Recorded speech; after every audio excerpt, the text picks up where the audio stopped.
Game over.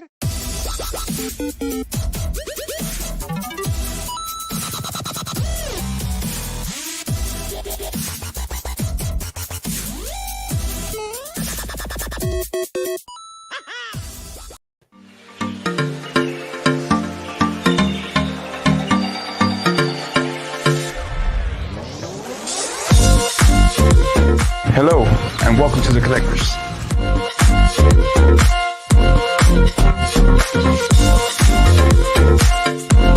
Are you looking for Funko Pops? We got everything from commons exclusive to chases.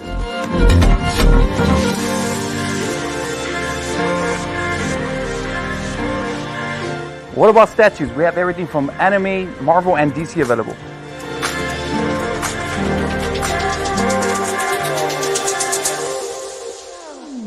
So if you're looking to build your collection, be sure to stop by The Collectors. We are located in 3937 South McCall Road, Edinburgh, Texas. What is up? What's going on? It's Friday night and you're here with the Average Boys Podcast. It's your boy Crispy and I'm here with my boy Brian D. What is up, Brian? Yo, what is good, Crispy? Everyone that's listening, everyone that's watching, what's going on, everybody? Chris, how are you, Brody? I'm good. I was telling you earlier in the off screen that I guess I'm kind of just used to all the craziness of work because I'm still stressed, but I feel way better with it. So yeah, I kind of feel like I've casually just gotten better and I'm good. I feel great. It was a pretty cool week. Work was fantastic. I feel like I'm finally catching on, not getting in trouble as much. I apparently don't have the biggest mistakes at work anymore. Oh, that's a good thing. Of course, because when I started, I was making a lot of mistakes, which is pretty normal for a new guy that doesn't have any training. I think I told you about that, right? Yeah. So like I was supposed to be trained by this lady who just up and disappeared. Like I literally during the week I was like, maybe she got kidnapped by the cartel or something, and the people were like, don't say that. And I was like, well, I mean, you guys can't tell me what the hell's going on. But yeah, I don't know if she suffers from like, I guess like mental kind of like breakdowns and anxiety issues or something. Like apparently like when she like has a breakdown, like she breaks down. This is like your superior. Yeah, this is supposed to be the person that's not really my superior. It's just the person that's been there as the same position but's been there longer. Okay. The thing is there's several machines that we work with that make like finals and stuff like that, right? Like for car wraps, for street signs. Street signs and banners and buildings and all that stuff. But there's different types of material that have to be used for the machines. And some of them are for construction. Some of them are for just regular street signs. Some of them are for school zones and all this other stuff. So I have to learn all the different materials that are used for those individual things so that they can pass like laws and stuff like that. No, not today, Michelle. It's going to be, I believe we're going to be talking about it next week, but I wouldn't mind talking about it if you guys are down to talk about it. Hell yeah. If you guys want to talk about it, we'll talk about it. I haven't had the opportunity to see it, but I've heard good things. I've heard bad things, but we do want to hear from you guys in the comments about the movie because I'm going to be watching it hopefully this weekend. What we will be talking about today is, of course, we have an event going on this weekend called Morphin Mania. We had Michael Betancourt on the show last week. But I am excited because, of course, the last couple of years has been dwelled with the nostalgia situation of all the things from our childhood. If it's not film, it's TV. If it's not TV, it's yo. What's up, Robert? What's up, my boy John? Hey, Michelle, what's up? Everybody, what's going on? If it's not Cobra Kai, it's I still hope for Back to the Future. I really hope for a Back to the Future fucking sequel. It'd be so rad, dude. So rad. But I was thinking about this the other day because of course Marvel is starting to dabble into this like, let's use some of the Fox and Universal Studios and all the old school stuff that people really loved like back in the day. Shit, they may even do like the old 1980s Captain America if we're not watching out. You know what I mean? the Power Rangers, they've been doing it like that for years, dude. You know, now that I've kind of like dabbled into kind of going back into it, like there are newer seasons going on in the Power Rangers that they still bring back the original cast members. Yeah. And I'm super blown away by that because they have, of course, us nerds, we all love Bat in the Sun. Of course. And if you haven't heard of Bat in the Sun, you need to check them out. Check them out. Yeah, you need to go 1000%. check out Bat in the Sun. 1000%. That's some really high quality stuff. They first originally started off as, you know, fan fiction, like comic book characters crossing over, fighting each other and whatnot. Now it's turned into like a whole crazy thing where they're getting like actors from like the CW. They're getting huge names from comic book and video game franchises to be in their films. And right not only now that, but they're doing like full feature films now. full feature films. They're doing the Batman one, which is super good, dude. Yeah. Which, okay, so there is a guy in that film that is the original Silver Surfer from the Fantastic Four. He's also the guy, if you break him down, he's played every literal skinny character that's in a CG outfit or like he's just so good. I forgot his name, but he's like this Tuscany, and he's been here for South Texas Comic Con, I believe. No shit. So he came down to the Valley one time, and super talented individual, super caring person. And he was in one of the Bat in the Suns. I think he was playing the Riddler's character. Okay. Yeah. So and of course their Harley Quinn is legit. She's so badass. She's part of a 1,000 pounds fight team, which is, of course, if you know anything about the capoeira and stunt team, Lateef Crowder is also one of the members of 1,000 pounds fight team, which those guys are probably one of the most legit fighting teams like out there. It's so rad when it comes to their stunt work and film. He just did pretty much all the Boba Fett stunt work, the Mandalorian stunt work. Like the dude's really good. And then not only that, to know that they all started off doing stunt films on YouTube. Yeah. And now, of course, like Hollywood has picked them up. And I mean, because there's a difference. I think a lot of those people have just so much passion that when you get people that are just in the industry, like they kind of like lose that drive, that passion drive to create stuff. Yeah. And we've even had these situations where, do you remember the animated film, The Court of Owls or something like that, or Batman's Son or something like that? I know of it. I've never watched it. It was one of them where they had the Court of Owls, and they had one of the Owls characters come to fight Batman. Like it's one of like some dude, right? In one of the fight scenes, if you ever watch it, it's super crazy because they're doing like Wing Chun movements, and the animation is so damn smooth. It's like stupid smooth. Well, that animator stole that from a stunt guy on YouTube. Really? He stole that whole fight scene off him. And then not only that, did you ever watch those stunt films where the dude's in prison like fighting? I forgot what they're fucking called, but like it's that dude that makes the ninja films, Ninja 1 and 2.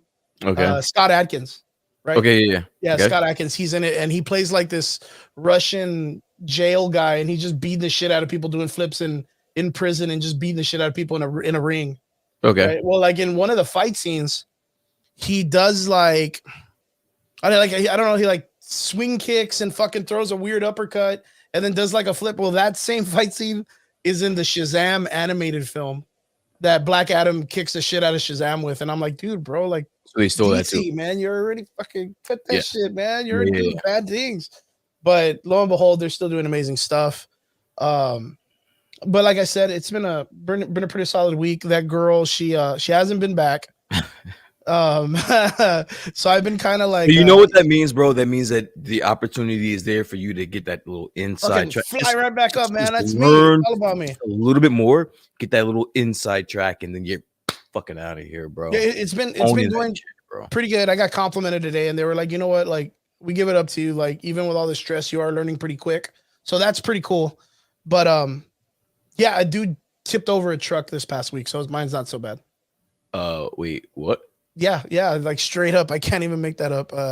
He was I don't know what he was doing. He was on a straightaway, and he fucking tipped the truck over. The trailer flipped over. It had a boom, like a carrying boom, like a bucket for people to get up on shit. Yeah, and he fucking topped that shit over. It wasn't even ours. That's one of those situations. Yeah, that's one of those situations where you're just like, you know what?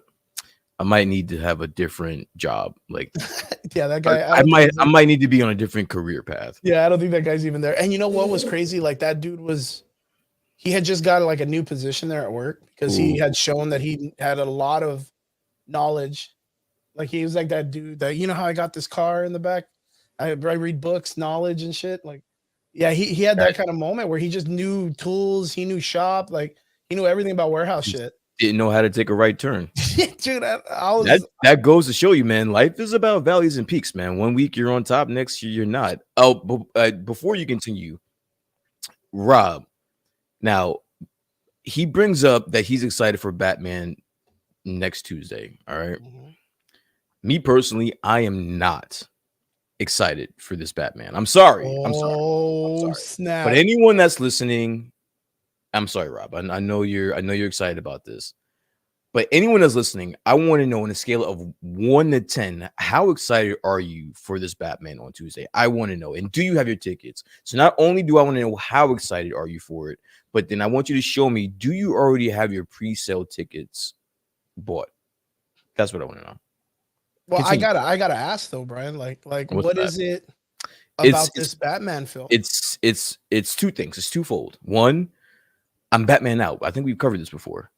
I'm Batman the fuck out, bro. Like I've gotten so many iterations of Batman, dude. Like I'm kind of over it, you know.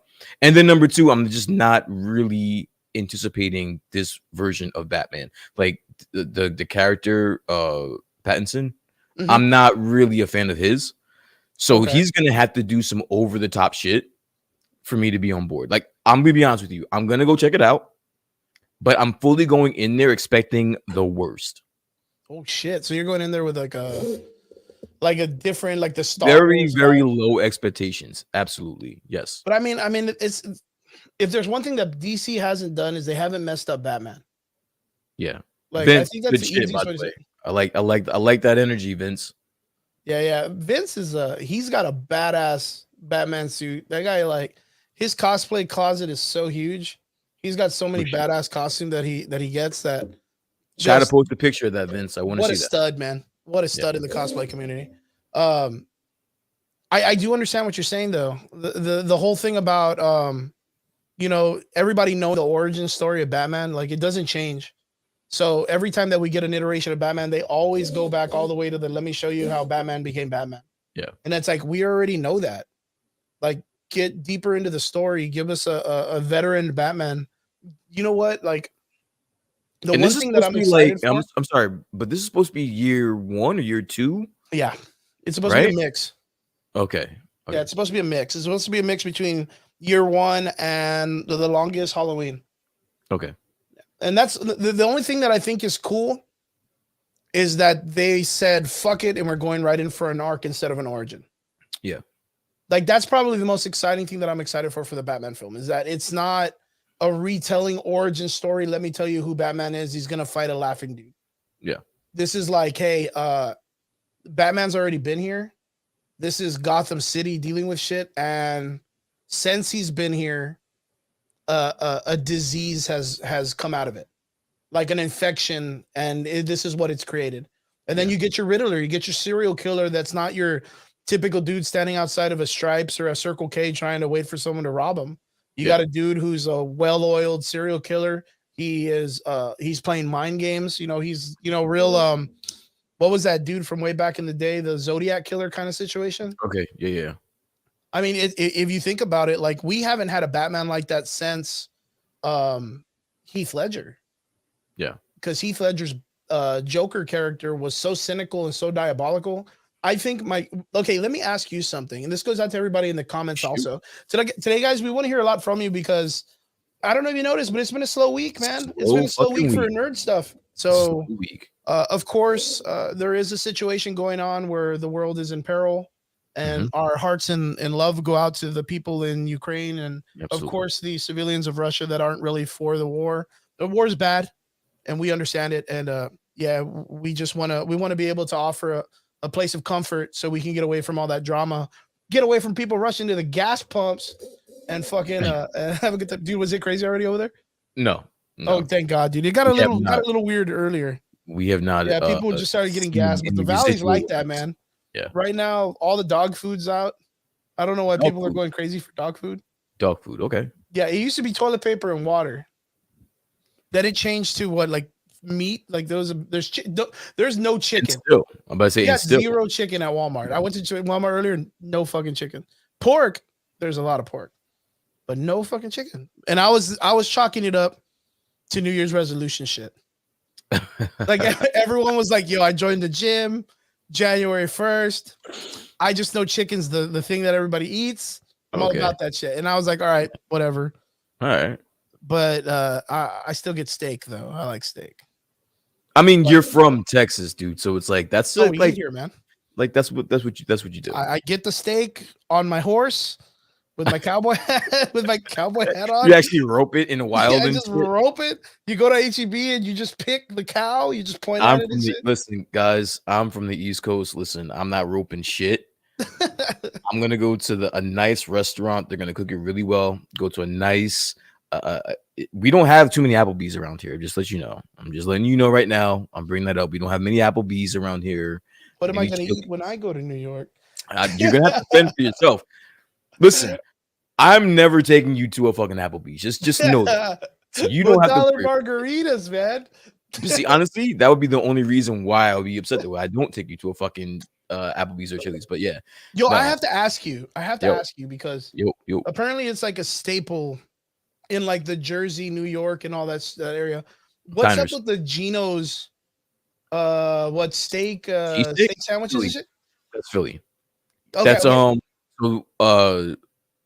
Philadelphia has like a cheesesteak wars, which is great for me because I'm only like 40 minutes away from Philly. Damn. So usually what I usually do is I take my daughter, we go to this aquarium that's in Camden, which is right over the bridge from Philly, and we spend time at the aquarium, and then we take a drive over the bridge to either Geno's or Pat's or any other various places. And honestly, Philly is known for their cheesesteak. Obviously, it's called the Philly cheesesteak. But you can get a banging cheesesteak in Philly from like a corner store. No lie. Like it's just all over the fucking place. Like you can't throw a rock without finding a place that's making a Philly cheesesteak. So yeah, but if you guys ever get to Philly, try yourself a with or without. Doesn't make a difference. And when I say with or without, it means with or without the cheese whiz. And get everything on it. I promise you, I'm not steering you wrong. It'll change your life. I promise you. Yo, put it in the comments if you guys want to see Brian take video of the aquarium. Listen, I will go. Listen, I will take a day where I make that a video and post that either on Instagram or Twitter or wherever the fuck, and I will show you what you guys are missing. And then I want you guys to show me what I'm missing. Vince, by the way, the OG Michael Keaton with the Jordans that were cut out. I don't know if you know that, but like he had Jordans underneath his suit, like for sneakers, when he was walking around in the bat suit. So the OG Michael Keaton. I'm a Jordan fan. I'm a sneakerhead. So yeah, I'm gonna go with Michael Keaton is the best bat suit of all time. I like what Michelle said. Michelle says, I feel like with how young the actors they've chosen, it's going to be a dark romance. The only reason why I'm interested to watch this movie is because I want to see, what's her name? Zoe Kravitz? Zoe Kravitz. Want to see how she does as Catwoman. She was out saying that her character was a lot different from the way she's usually portrayed. I'm glad. Yeah. She was saying, like, of course, she was trying to tell the community she doesn't want the Catwoman to be over sexualized. Great. And it's like, I get it, but that's going to be very hard for some people because, you know, Catwoman has been an icon in that kind of realm for years. And to tell people to just not do it, it's probably not going to happen. But out of respect, I guarantee people are going to respect her. Like, you know what I mean? But then again, you can't please everybody, man. You know what took me out of what was it, the Catwoman that was in the Christian Bale movie? Oh yeah, Bane? yeah, Annie something. Anne Hathaway. So Anne Hathaway. like the one thing that took me out of that is that she was doing such a great job. And then I don't know if you remember, but there was a scene when she hopped on the bike and then she poked at her ass.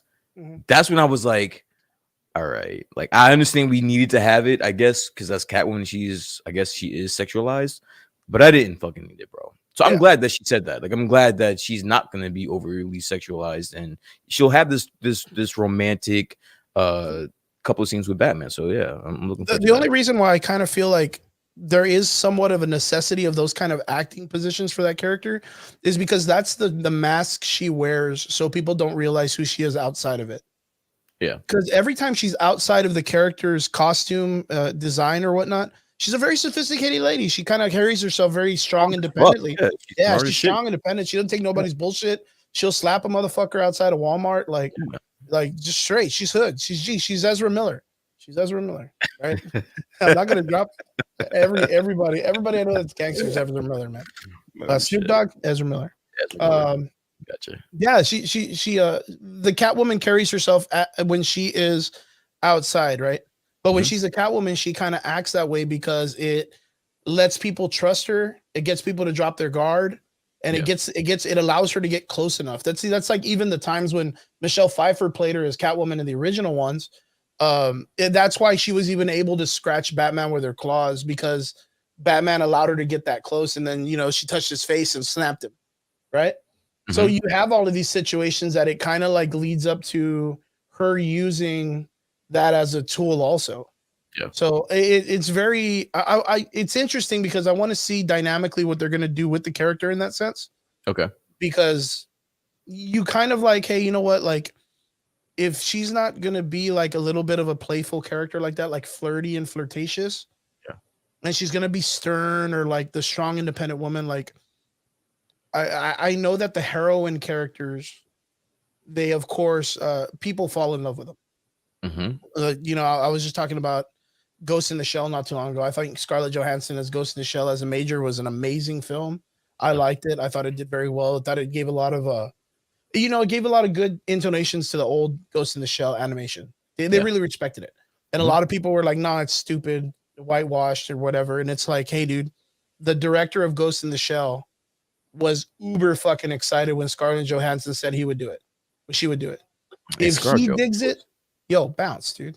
Like, you know what I mean? Like if they don't like it, go out there and make a film yourself, make an anime that the entire world is going to consider a classic, and then you pick who you want to play the character. Because that dude was happy for some reason. But yeah, I really am interested. But it's crazy because the Catwoman romance with Batman got really fleshed out in the last like 8 or 9 years. Mhm. So do you feel like this is going to be almost like a what's this, Christopher Nolan style? Or do you Um, feel like this is going to be like a whole new telling, maybe like a dark detective noir story, very See, I Seven? think this entire movie is going to be different. It's going to be a lot darker, which I don't even know if you can get any darker than Batman, but I think this is going to be probably and being that Pattinson is in this, I can only think of like what's the movie that he was in with the vampires and the wolves and shit like that? What was it Twilight, called? man. Team Edward up in This is here. going to be Twilight Batman, bro. Like this is gonna be like some depressing fucking shit. Like I honestly feel as though it's gonna be just dark and depressing, and honestly, I hope it's only gonna be a one-off.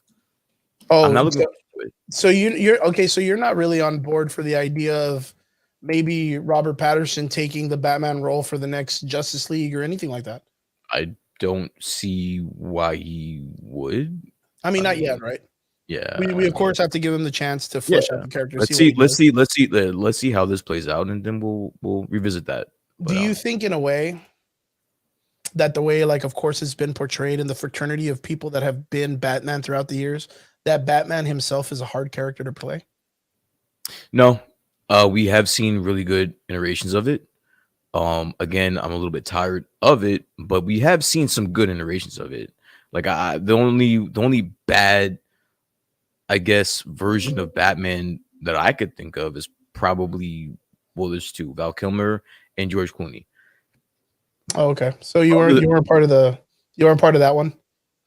No, I mean, I don't think I haven't seen too many people that have played Batman be unsuccessful at it. And I'm saying even Val Kilmer and George Clooney were very successful at it. I just didn't like their adaptation of it, if that makes any sense. but everybody else You did know a what? fucking great job. I really wasn't that fond of George Clooney's. The way that they portrayed him, like the way the director wanted to have it. Val Kilmer's, I was a little bit more like Val Kilmer's respected the Michael Keaton's Batman. Mhm. But through and through, my favorite Batman, of course, is Michael Keaton. Second, Adam West. Okay. Like I'm an old school, but the reason why is because I'm a really, really big fan of the old Silver Age of comic books. Okay. I still think that plays a really good like it's a deemable role that's really necessary in comic books. Yeah. If you think about it, I mean, only I guess in the way of you're thinking that comic books are a source of entertainment and knowledge for children. Mhm. I think it's important to have characters like that. Of course, like as adults, we need things that kind of, push the envelope or get a little bit darker to entertain us because of the other things that we watch when we're older. Yeah. But having those characters is still really important in the comic books. I think having it to where it's like super dark is not always the best way to go.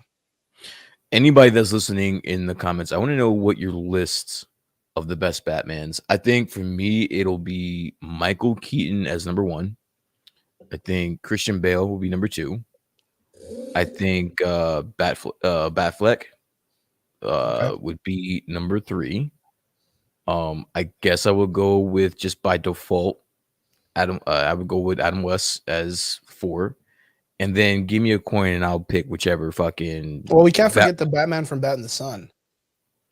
All right. So Batman from Bat in the Sun, and I don't know the gentleman's name. I'll find it right now. Go ahead.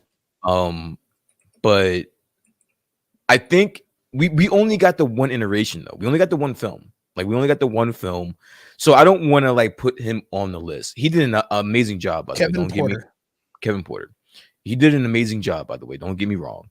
But I'm not gonna put him on this list. That was a short. He didn't have to fulfill 2 hours of. Yeah, he didn't have to rally through it. Yeah, like he didn't have to give me 2 hours of this shit. So I'm gonna leave him off this list. But then when you get to like the 4 or 5, you can flip a coin and give me Val Kilmer or George Clooney. It makes no difference to me. I get you. Kevin Porter, I think he does a pretty good job. Yeah. I think the reason why I'll give him like a higher ups, right? Because I would probably say it's Michael Keaton for me, Adam West, Christian Bale, and then like Kevin Porter can sit somewhere around there. Because of course Ben Affleck? No, Ben Affleck would be like number 3. Like number 3 or number 4. I don't think you named him, that's why. Okay. No, I think I said he'd probably be like number 2, but okay. Like it's just it's Michael Keaton. You said Adam West. That's number 2. Christian Bale, then Ben Affleck. And then Ben Affleck. Kevin Porter did an extremely well job. And of course, I want to say that the animated Batman is probably still one of the best iterations on the face of the earth. And I'm talking about the 90s animated Batman. Yes. But then again, when he portrayed it in the CW crossover, I wasn't really that impressed. Yeah. So, again, this goes off of the idea of like, okay, from live action to animation, which one do we prefer? Yeah, the CW Batman. Well, that would be the crossover when he played the Kingdom Come, when he was in he had the whole armor, not the armor, but what was it? The like the animated muscle suit to help him walk because he had his back broken or whatnot. He had arthritis or something. It was the same guy who does the animated voice in the animated Batman series in the 90s. I just can't remember the top of his name, but someone will tell me. I know someone will give it to me. But yeah, he did a really great job. Clooney and Val Kilmer. Well, Val Kilmer, of course, was like a really great actor back in the day, and I really liked him. So when he became Batman, I was super stoked about it. But I just feel that Batman focused more on the Batman character rather than the Bruce Wayne character. Because his Bruce Wayne is super dull. And then for some reason, the George Clooney one came out, and it got really comical. I was gonna say, like, if you really think about it, George Clooney and Val Kilmer, they stuck true to what Kevin Batman. Conroy. That's right. They stuck true to what Batman is at his core. It was just all the shit around it. Yeah. Like, you know what I'm saying? Like, if you really watch everything in the background super cartoony. That's what I'm saying. Like, if you were able to extract everything else around it, their Batman weren't that bad. It was just like Yeah. those were bad movies. You know what I'm saying? Like, Yeah. they just got a bad shake in that. You know. I mean, the whole fucking. I always tell people the Dr. Freeze scene in the beginning with Arnold Schwarzenegger. Like, don't get me wrong, Arnold Schwarzenegger is like the king of one-liners. Like, he's like Bruce Campbell. Like, that's another thing I wanted to ask you that we didn't touch base on. Bruce Campbell's supposed to be in Doctor Strange 2, and who do you think he's going to play? Leave it in the comments. He's supposed to be in Doctor because he's Sam Raimi's best friend. He comes out in every one of Sam Raimi's films. So in the comments, who do you think Bruce Campbell is going to be playing? That's a good question because he was already in a Marvel film. He's gonna be in like what, 3? He was in all 3 Spider-Man movies. Yeah, he's gonna be like another sorcerer or something like that. Like I see him as a sorcerer. He's like a wizard, dude. He's gonna be a different fucking magician. He's not even like a Doctor Strange that doesn't have magic and shit. Yeah, that'd be so wild. That'd be so funny. But going back, I just think like it goes back to the idea of like when they made those films. Of course, the Michael Keaton films are great, but I think it's because of how it's almost like a gothic cartoony that Tim Burton portrays. Yeah. So it's a lot of like uneven lines in the structure. You hit the nail on the head. It was Tim Burton. It was like, I am a huge Tim Burton fan. Like it was because of Batman that started me on my journey as a Tim Burton fan. Yeah, now anything that he makes, I'm gonna watch because I'm a huge fan. But I am a huge Batman fan solely because of Tim Burton. Of course. Like, and that's the thing, like the Tim Burton films, like there's a certain art style to it because if you break it down, if you take away the badass music Tim Burton puts and you just leave it as is, it looks as corny as the other ones. Like if you look at the costume characters, I mean, literally the entire movie with the Penguin and Catwoman, there was just clowns and there was literal penguins with fucking rockets strapped to their backs. Yeah. Like it was corny as fuck if you think about it. You know, it was. But how many times did you see it? It fucking worked. It worked. How many times did you see it though? Dude, I saw it. I just literally saw it like a couple weeks ago because I realized it was like on Netflix or something. And I was like, oh, I'm gonna go back and watch Michael Keaton films.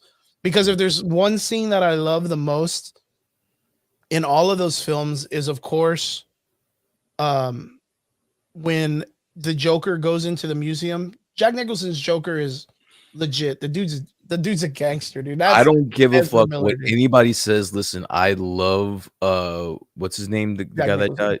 No, Heath Ledger. Heath Ledger. I love his portrayal of Joker. Oh, dude, it's great. I'm sorry. Jack Nicholson's portrayal of Joker is hands down the best version of the Joker I've ever seen. I thought it was really amazing because of the fact that he didn't have as much resource to go off of. So he had to literally be like, okay, cool. Like he's a silly clown guy that likes to kill people. All right, cool. But I can't kill people because of the WB and it's a PG-13 movie. All right, I'll make it work. Jack Nicholson's just high on coke all the time. He's ready to go, dude. Like ready to go. And he did an amazing job. The museum scene is my favorite. The where does he get all his wonderful toys?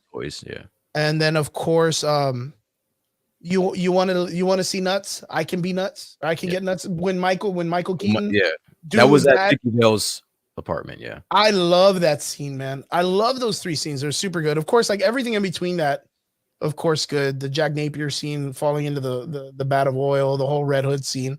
The what's the fucking fat detective dude's name? He yells it. Hey, Elroy, or Elrod, or I forgot what he names. I can't remember it. You remember what he says, right? I know what he says. Yeah. But man, overall, oh dude, even the assassination scene when the Joker shows up and throws the pin at the guy's neck. Yeah.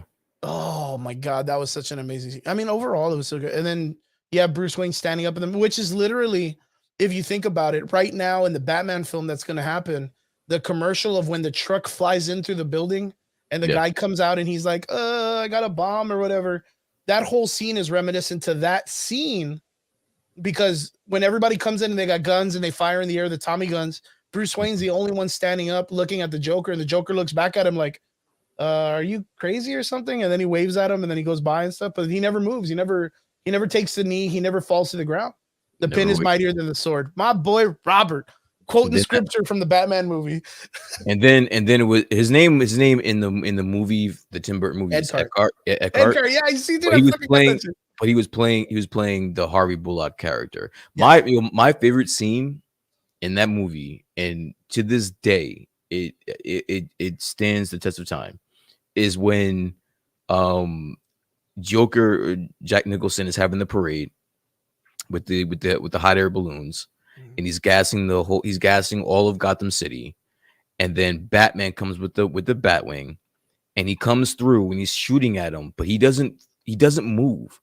Oh, Like yeah. he stands there and dares him to fucking shoot him, and then he pulls out this long ass fucking 6-shooter and blows the And blows the Batwing fucking out Batwing the up in one fucking shot. sky, bro. Are you fucking kidding me, bro? Which Like, was I was also sold. which was also given respect in the Heath Ledger scene when he's coming with the bat cycle.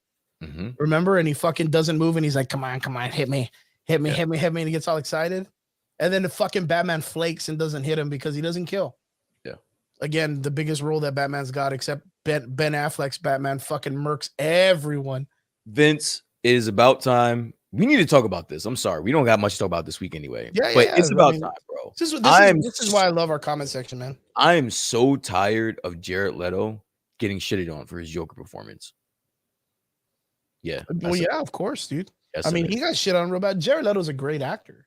I think I honestly, me and my friends, we talk about this all the time. I actually dig his portrayal of the Joker. I like it. So that's the thing, right? Especially since there is now a Joker comic book that came out that explains to you that there isn't just one Joker, that there's one mastermind Joker, but there's many iterations of the Joker. Mm-hmm. So knowing that, it's a lot different from me saying, oh, it's a Loki variant. Because literally the way that it's portrayed in the comics is that it's almost like a cloning procedure. And then they like instill the memories of the Joker into people. Like they kidnap people and they turn them into the Joker.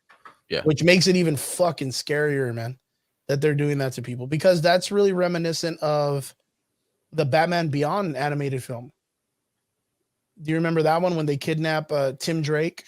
Yeah. Dude, that movie fucked me up, man. And then the only thing I remember was the Joker riding the little train backwards, and he's sitting like Indian style. Like I remember that. You don't remember the scene when the kid's like beating the shit out of like the Joker, and he's like, or he's shooting him, and he's like fucking crying and laughing at the same time. Yeah, because he's been like totally like just mentally demolished. But that's the Joker for you.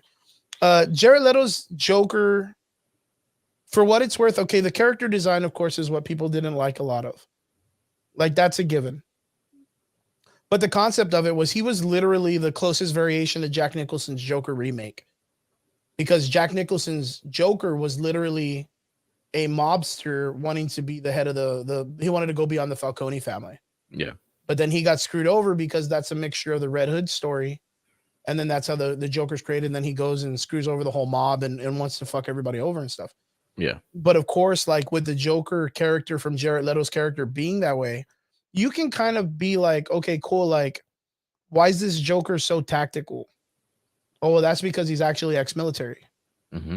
Like, because that character of the Joker is ex-military, which is kind of casual to the way that Jared Leto's character infiltrated the police stuff.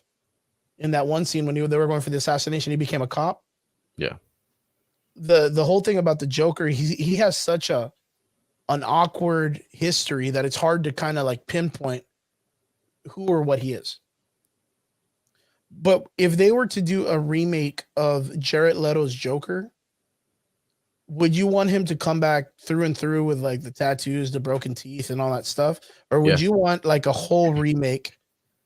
Or would you want a continuation from like where Zack Snyder was taking him in that future scene? Yeah, I mean, if I can get Jared Leto, Snyder version of him, yeah, I'll take it. I didn't mind him. He didn't. I don't think he warranted as much criticism as he got. He didn't take me out of a movie. If anything, personally, I think he added to the movie.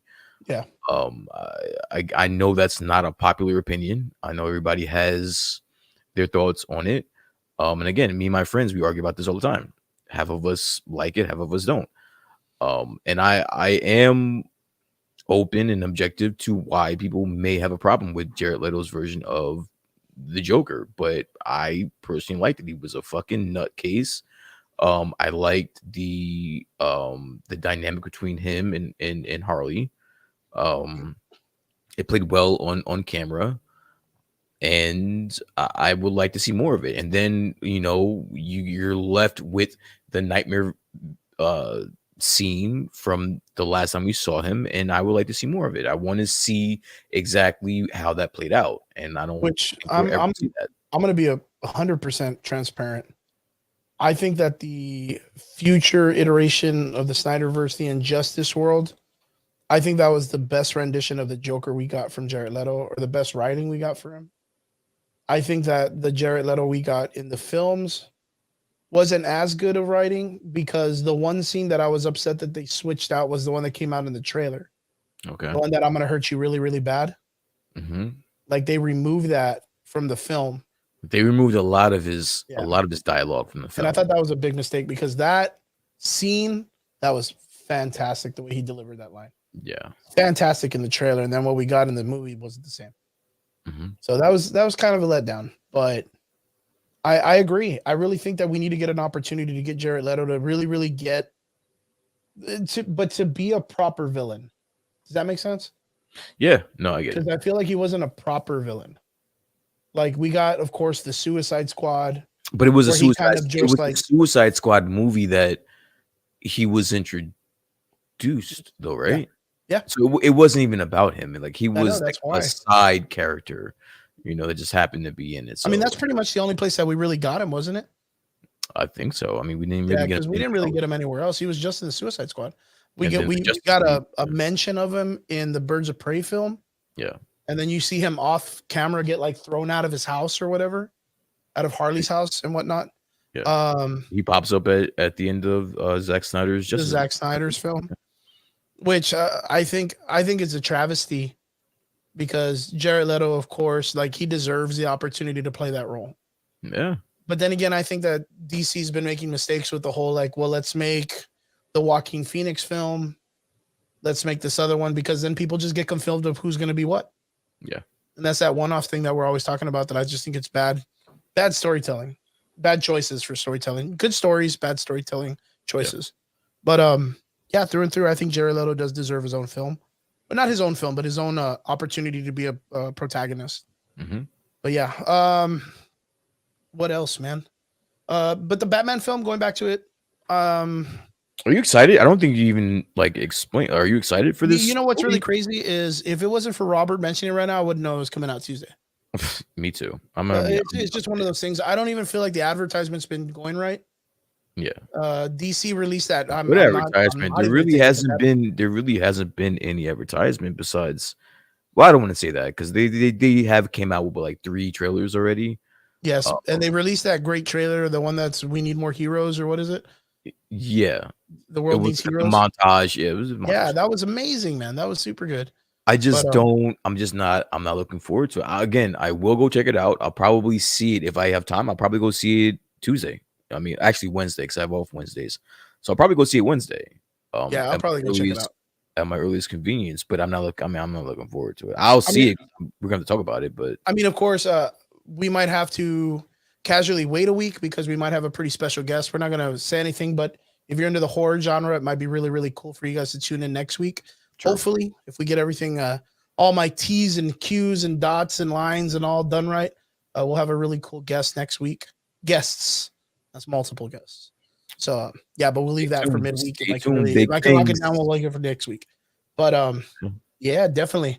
Rob knows some stuff. He's like, oh, hell yeah. Yeah, man, going off of what's been going on this week, there really hasn't been much. I mean, of course, we have a couple of things that we'll be talking about Doctor Strange wise, a couple Marvel things here and there. DC's really quiet, and that's because the movie comes out Tuesday for Batman. Special guest John Cena. That's so funny. Hey, as a matter of fact, did you get to watch Peacemaker? I mean, yeah, I watched the first 3 episodes. I didn't want to get I mean, it was already over, so it's like, but I did see the little special guests that arrived in the last episode. You're made assholes. Yeah, I honestly I loved it. I was a fan of it. What did you think about there not being a Batman there though? Oh, that's fantastic for me. I could care less. I mean, it's one of those things. Like, of course, Ben Affleck walked out, so he's not gonna be like, okay, cool. Like, let me put my bat suit on just to do a 30-second cameo with the rest of the dudes. I Yeah, mean, even Wonder Woman and the Henry Cavill Superman yeah, are all they like were darkened blocked out. out. Yeah, Yeah, they're all shadowed out, so they could be anybody, stunt people or what. yeah. They could even literally be 3D green screened in that they're not even Which really I'm in sure, person, yeah, which is really funny to talk about because I have to talk about that too. Okay. I really dug it. I didn't care that Batman wasn't there. He wouldn't be able to make it in time anyways because he's slow as fuck. Because he's slow as fuck. Yeah, he'd have to park the All car. right, You know, all he'd have to right, fucking get there, and okay, okay. Oh, and no Cyborg either, man. That's a good call too. Our boy Ray Fisher. But Ray Fisher is going to be coming out in Zack Snyder's new film, the one that's going to be like Nazis on the moon or some shit like that. Yeah, I heard about that. Yeah, yeah. Yeah, so I'm excited for that one. I'm super excited. Zack Snyder's not afraid to do some original shit. That's like that Army of the Dead movie, and now he's going to Nazis on the moon. That's straight up not Army of Darkness, but Nazi zombies, man. Call of Duty, Black Ops 2. I'm excited, dude. It's like one of my favorite fucking storylines. But of course, our heartfelt gangster was there on scene with Jason Momoa. We had Ezra Miller, the G himself, claiming that Jason Momoa fucks fish is not a rumor. So like he's kind of scene. I love that. I love everything about that scene. It's showing that the Flash is like not being a pussy anymore, and he's standing up for himself a little bit more. Yeah. So that was really funny. I thought that was fucking funny. But did you hear? And this is fucking wild because of the damn Doctor Strange movie. Did you hear where Ezra Miller filmed that scene? Because they're not together. Him and Jason Momoa are not in that scene together. No, but I am insanely intrigued now. Tell me where he filmed that. He filmed it on the set of Guardians of the Galaxy 3. No shit. So he filmed a Flash scene for Peacemaker in a Marvel studio. Okay. I don't even think my brain can comprehend what you just said to me. Yeah, he filmed it at Marvel. They Because filmed a Flash scene at Marvel. Because he was in the area? Well, because James Gunn is the director of Peacemaker. And he's the director of Guardians. Of Guardians 3. Now, that's what I'm talking about. Is there a possibility that we will get some type of nod, some type of Easter egg, or some type of tip of the fedora, my good sir, for a Barry Allen reference in Guardians of the Galaxy 3? I think if Kevin Feige were here to hear you ask that, I think his response would be over my dead cold body. No fucking way. No way. Listen, Chloe Zhao got a little bit cute in Eternals, but let's not Dude, go. She dropped like 28 DC Let's not go overboard. I think it's because she doesn't know that was DC. I think she just I thought think Kevin Feige universe. gave her the benefit of the doubt, and he might have thought it was cute. But but to have a full blown no, absolutely not. Okay, No. so I don't believe we will get a full blown like straight up. There's the Flash, like chilling, but a small little Easter egg reference. No. This is relaying back to Crisis on Infinity Earth, where No. Barry Allen runs around the Anti-Monitor's multiversal destruction machine. I forgot what it's called. Mhm. And he kills himself in the process, destroying himself through time. Okay. Do you remember that scene? No. That's like one of the most. That's like one of the most historical moments in the Flash's history, because it's the first time the Flash dies in comic books. It was literally like right after the Silver Age. And you're saying that we have a possibility of getting that in Yes. live. Now the reason why. Do you understand how Wait. wild this Wait. sounds? You right? have to know why. You have to know why. And I want to inform you guys in the comments.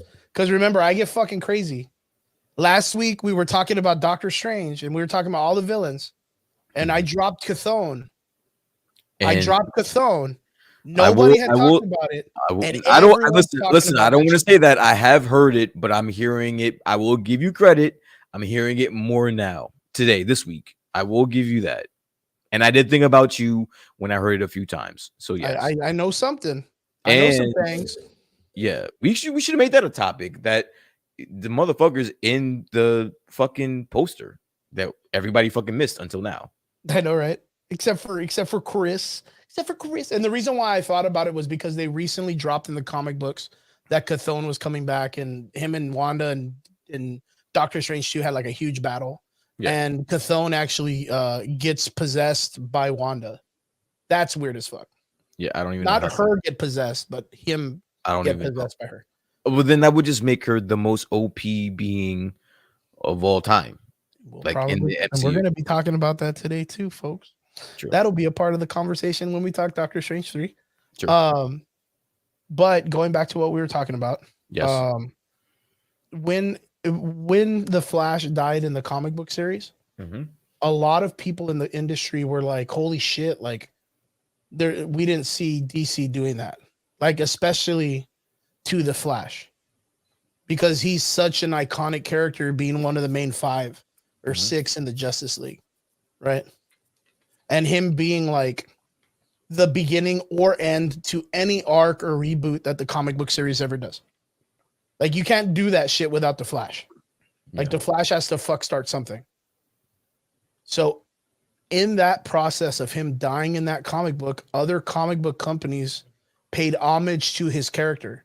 And in one of the Guardians, I want to say a Guardians comic book or like a Nova comic book or even a Fantastic Four comic book, the characters are transcending the multiverses. And in the process, they land in a utopian paradise. And it's supposed to be heaven. And in the process, they run into a character who's playing chess. And one of the comments in that part, one of those speech bubbles is like, "Man, you're really fast at this game. What would you say your name again was?" And he says something like, I really can't remember, but I think my name was something like Wacky or Johnny, but I don't know, but life went by so fast. And it was Marvel giving a nod that Barry Allen was in heaven. And the thing about it is, in the multiverse of the comic books, it's been explained that throughout the stem and the branches, the DC universe is there and the Marvel universe is in the same multiverse. Like, they're a part of, that's why you have the Eternals looking like the Justice League. That's why you have the Squadron Supreme looking like the Justice League. That's why you have characters in the Marvel universe or in the DC universe that are very closely related to the Marvel universe. That's why we even have 3 major crossovers in the last 20 years for Marvel and DC. So, do you think? No. Come on, you got to give it at least a little bit. James Gunn's a crazy motherfucker. No. You don't think there's any possibility we'll get some kind of like a background, a lightning bolt? Listen, James Gunn is on the tightest leash with the MCU. He has more creativity over at DC or Warner Brothers than he has at Disney. I don't see, for what? What's the point? They don't need it. You do a move like that when you actually need it. Like when it happened in the comics, it was to boost comic book sales. Marvel is not starving for fucking attention. Oh no, not at all. They don't need it.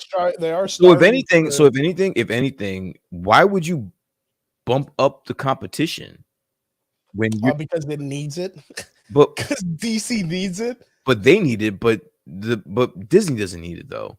No, of So course if you have your foot on the competition's neck, why would you take it off and then actually prop them up? That doesn't make any sense. No, it does nothing about this makes any sense. If both Disney and Warner Brothers were hurting for money or hurting for then maybe it ratings, might be a possibility. I can see that being a possibility, but uh first off, Disney is already having its headaches with Sony and the relationship there. I don't see them bringing out another olive branch for another set of headaches for no, nothing about that makes no way.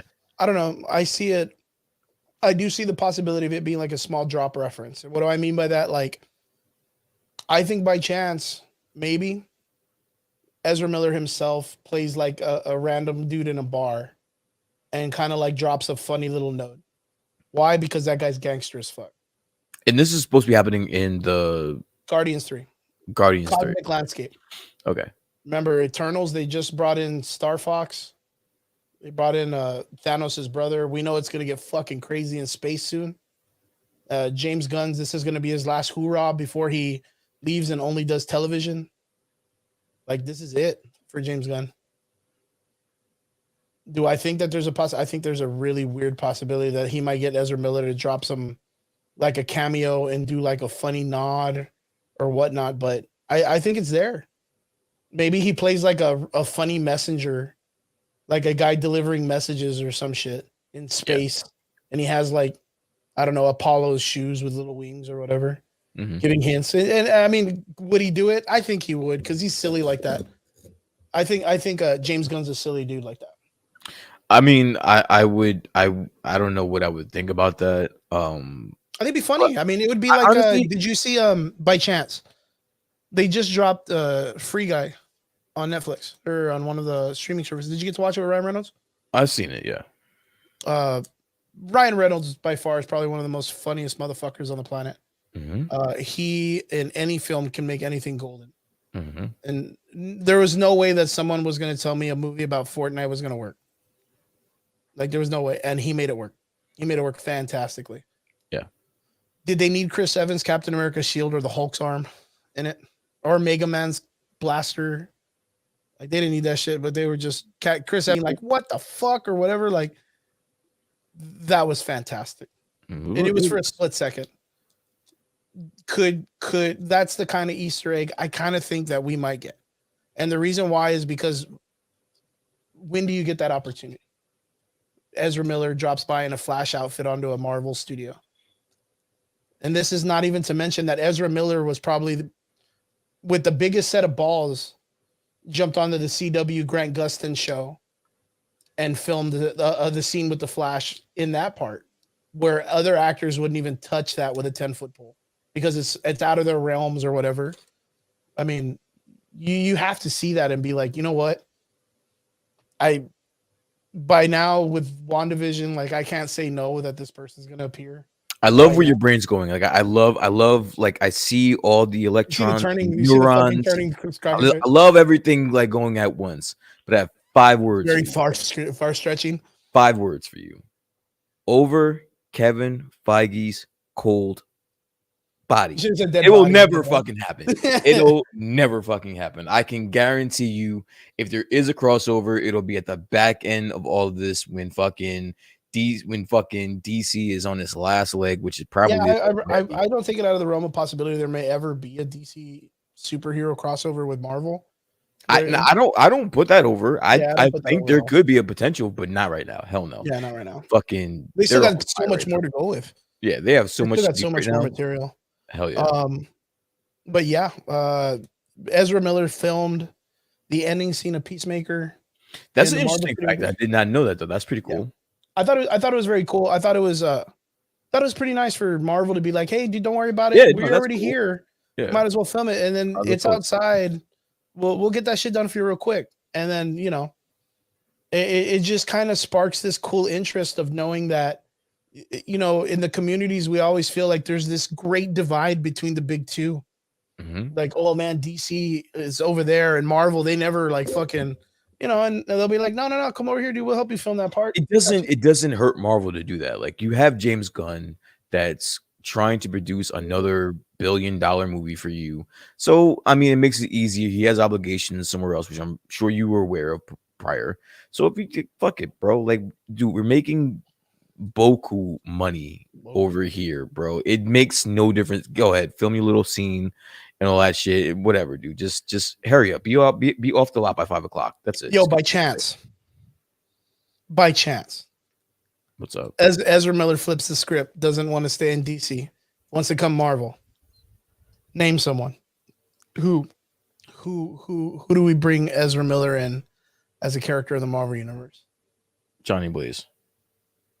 Johnny fucking the Ghost Rider? Yeah. God damn, that's not bad. Yeah. That's not Johnny bad Blaze. at all. I can see him as a Johnny Blaze. Yeah. Yeah. You know what? In my mind, I was also thinking like maybe like the Spider-Man, the future one, because he's like a skinny dude. Yeah. So he can kind of portray like the skinny You mean Spider-Man build. the 2099? Yeah, 2099. But Or isn't he even the Ben Spanish? Riley one, the one that's Isn't like he, the one that isn't he wears like the Hispanic sweater. though? He's Hispanic though. Yeah, he's a O'Hara, Miguel O'Hara, or Miguel O'Hara. Yeah, Something like So, that. He's kind of Hispanic. He's kind of Hispanic. He's I was got gonna say that too, John. I was gonna say Human Torch too. Originally, when you said that, I was like Human Torch, but then I was like, I would like to see him as Ghost Rider. I mean, dude, that is not bad at all, dude. I mean, because you could see him as the whole like what the Daredevil kind of like what is it, like the stunt motorcycle rider guys? Yeah. Like the what's that old dude? Evil Super Knievel. Dave and shit. Evil Super Dave Knievel Osborne and and Super shit. Dave. Yeah, Yeah, exactly. I could see him as that shit, wearing the costume and stuff. And then just having to deal with that whole like him talking to Mephisto and being possessed by like a demon of vengeance and him going like, "Oh, hey, what's up? It's me. It's me. It's boy. me. It's your boy. It's me. It's me. Your boy." Yeah, I can see that. I can totally see that. Yo, I have the craziest theory Oh shit! Lay it that's on. gonna pop off. Just like, lay it on me. Just let's go. Doctor Strange 2 though, man. Let's And I go. want to get to that, but I know if we get to it right now, it's not gonna. The other stuff that I want to talk about isn't gonna really get hyped up. But I there is something that I want to kind of like cross reference to something. I think you haven't seen a lot of these, but I want to ask people in the comment section: is there anybody in the comment section that is hyped or just as hyped as I am for this season of Attack on Titan? Like, dude, I never get to talk about this enough, but I mention it like for 5 seconds every show. Attack on Titans is such masterful storytelling. Like, I cannot explain to you how masterful these Attack on Titans are. Now, are you kind of familiar with Attack on Titan? I'm familiar of what the premise of the storyline is. I just haven't watched it. If you were to ask a question of it, what would you ask dealing with what you've seen right now? Maybe you've seen like references to it, like in the internet or like in your social media about people hyping it up. I mean, last week No one has they been literally hyping it up. dropped the whole 4-minute song of the entire intro, like the actual like, hey guys, this is the actual 4-minute This is song. the of thing it. for me. Like, I understand, like, it's near and dear to your heart, right? Like, No, not at all. It's just amazing. It just hasn't hit my radar. No one's talking about it. It's gotten no traction on social media. Really? Yeah, I haven't seen it on Twitter. It hasn't been trending. Like, that 4-minute thing you're talking about hasn't been trending on Twitter. I haven't seen it on Instagram. I haven't seen it anywhere. Like, it just doesn't pop up on my radar. I kind of need it. There's just so all right. So in 2022, there's so much going on. There's so much content. There's so much to get to. It needs to stand out. And as of right now, unless you bring it up every Friday to remind me, I don't get a reminder to watch it. And I'm stuck watching something else. It's like it's just it's falling to the times, I guess, the times that we're in. Well, Just right have- now, But I could guarantee that the Attack on Titan manga is selling better than anything the United States is putting out right now. or sold because the manga just finished. Okay. The manga finished probably about, I want to say like mid last year. So the Mhm. way that this goes is usually the manga comes out, and then when the manga becomes successful, that's when it raises enough money for it to become animated. Yeah. And then from there, you have this like almost like a race where the manga is going, but the anime is going. The race is going, the anime is going, the race is going, the anime is going. Sooner or later, the manga comes to a finish, and then 2-3 years later, the animation finally catches up to the finale. So right now, the animation is finally caught up to the finale, and it's wild as fuck, dude. The easiest way that I could explain this is they have figured out, the writer of this story has figured out how to do time travel in the most coolest, genius, interesting way possible. I'm looking Yes, up I'm the super characters. excited for Morphine Mania. Morphine. I'm looking up at the characters right now. Where are the black characters, bro? There's one black character. All But right. you know what? But you know what? This is bullshit, It's bro. very interesting because that is a part of the story. Bullshit. Not fucking. No, I'm not even kidding. bro. So Fuck the out. reason why is because Watch this bullshit. you're like, fuck them. Fuck Fuck them. Nah, I'm joking. So the reason why there's only reference to one black character is because he comes from a continent of multicultural people. But the place where he goes to in the story is a place where people are isolated because they're not allowed in the rest of the world. Wait, what? So that's the thing. The people that are on okay, so like you remember you've seen it kind of like the Attack on Titan show, kind of casually, right? Yeah. So the Titans, those people are focused on just being on that island.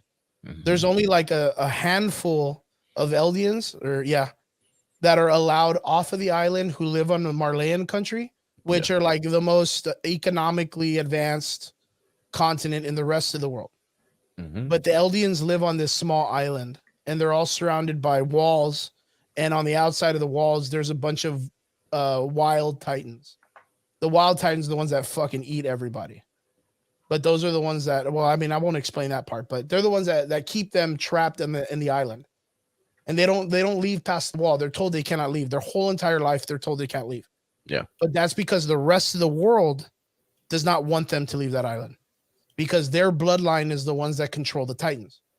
Okay. So there's like, if I'm not mistaken, there's like 6 or 7 Titans that can be mentally controlled. Like they can actually be like, they're like mechs, right? Mhm. They're actually like, the people grow up, they turn into the big monsters, but they have full control of their character. Yeah. Where all the other ones that run around and eat people, they ain't got no control. Like they're just wild animals. But when the whole story was created, there was only one Titan, which was the queen of the time. Yeah. And she, alongside the king, because she was just his slave, they conquered like the whole world. Like if you have the Titan power, you can like conquer any. There's no one that can stop you. You're a fucking Titan. You know what I mean? You're a giant fucking animal. Mm-hmm. So they're just weapons. So that's what they've done. They've isolated only the 3 or 4 Titans that they control, but they're trying to wipe out the Eldians. So the Marleyans are the advanced culture that are trying to control the Eldians, and the Eldians are the ones that can turn into Titans. They have the bloodline to turn into Titans. Okay. But the thing is they want to wipe out all the Eldians. They hate them. They tell people they're the devils. They're treated horribly. They're the race in that universe that's treated horribly. Yeah. So the entire story is about this kid named Eren Yeager, and he grows up with his 2 friends, Mikasa and Armin, and a group of other people. Of course, they grew up in the walls of the community, and on the outside are the Titans that keep eating them and killing their people. So they're raised on that island to hate Titans because they think Titans are evil, because all of the wild ones that are out in the thing, they don't know about the ones that can be controlled. Mm-hmm. And throughout all of that point, Eren Yeager's like, I'm going to wipe out every Titan known to man. Fuck the Titans. Because he doesn't know the history of his people. They're all lied to. They're all lied to about their people. So throughout all this culture, they're raised to hate. They're raised to hate. They're raised to hate the Titans. Later on, Eren Yeager ends up finding out he can turn into a Titan. And then from there, the story starts to unfold. And then you start to realize there's people from the Marleyan culture that can turn into Titans that have infiltrated the Eldian culture to destroy them. And then it turns out into a whole out war. They find out about the two different cultures. But at the end of the story, Eren, dude, it's so fucking wild. Are you just like spoiling the whole? Are you gonna like sit here and spoil the whole fucking thing for me, bro? I'm not doing it like. Answer this question: where are the fucking black people? He comes out in the 3rd season. All right, and that's the same thing because there's only one Japanese culture too. There's only like 3 Japanese people in the whole film. So everybody else is like, I don't even know what culture, German or something. I don't even know what they are, dude. I don't even know what they are. Fucking Full Metal Alchemist style. I'll get around to it. I'll get around to it. I mean, yeah, the Mikasa character is the only one that's Japanese by nature. I was gonna say that was my next question to you is why is everybody white in the show? Because they come. If I'm not mistaken, where is this actual town? There's an actual German town that the entire like Eldian culture is based on. Like the city, like there's a real fucking place that looks like that. Gotcha. Which is wild as shit. If you like Attack on Titan, you get to go see this. It's like Alcatraz, dude. If you played fucking Black Ops, like, you know what I mean? Like Black Ops 2. You go to Alcatraz and see that whole goddamn prison and remember the video game. But if you're into Attack on Titan, you go to that community in Germany, you can see the entire culture that this artist recreated for this animation. Yeah. Okay. I will definitely check it out. It seems interesting. I can't lie to you when it comes to you finding out how they use time in this story. Yeah. Because if I tried to explain it to you, it'll confuse you. But if you watch it, you'll be like, holy shit, that's wild. I'm not gonna lie to you. You lost me about 10 minutes ago. Yeah, I was gonna say I will definitely check it out. Because it does seem interesting. The season is coming to an end soon. And it's got like a 9 out of 10 on IMDb. It's got a 4.8 out of 5 on Crunchyroll. I'm telling you, man. 96% on Rotten Tomatoes. So I mean, better score than the Eternals, people liked it. It's got to be good. Oh, wow, I'll check it out. It's I always tell people about different animations throughout time, and I feel that Attack on Titans is the masterpiece of this generation. And that's not to mention that, of course, you have Demon Slayer, My Hero Academia, of course, One Piece and Dragon Ball Z. You have all these different animations, but of course, Dragon Ball has its time and it's been there. It's like a classic. Naruto to Boruto, classic. Bleach is going to be coming back. I was going to say I've never seen this show, but there's no way this is bigger than Naruto or bigger than Dragon Ball Z. I'll say it's bigger than it. The Naruto Shippuden or whatever, the 2nd season when they were like in their teenage into adult ages. Just as a title, I'm not gonna specify the seasons or whatever, but just as a title globally, I get that you like it, but it's probably gonna be cool, but as globally, no one. I think it's better than Naruto. Okay. Yeah, I'll say it myself. I prefer animes that have a smaller amount of episodes and give me a consistent story that I can follow, and then it finishes. You know, Full Metal Alchemist, Trigun. You know, a lot of those old school animes went to about 27, 30 episodes, and then boom, came to a finish. Yeah. Dragon Ball Z. It's going on and on. Yeah, it just keeps going, and it kind of, you get to this point where it's like you get these cool actions and animations, but then you get another villain and it's the same intro. But to me, that's the point that I like about it, though. I like that it's never ending. So like, and I think that's the exciting part. Me personally, because I am a Dragon Ball Z or just a Dragon Ball fan.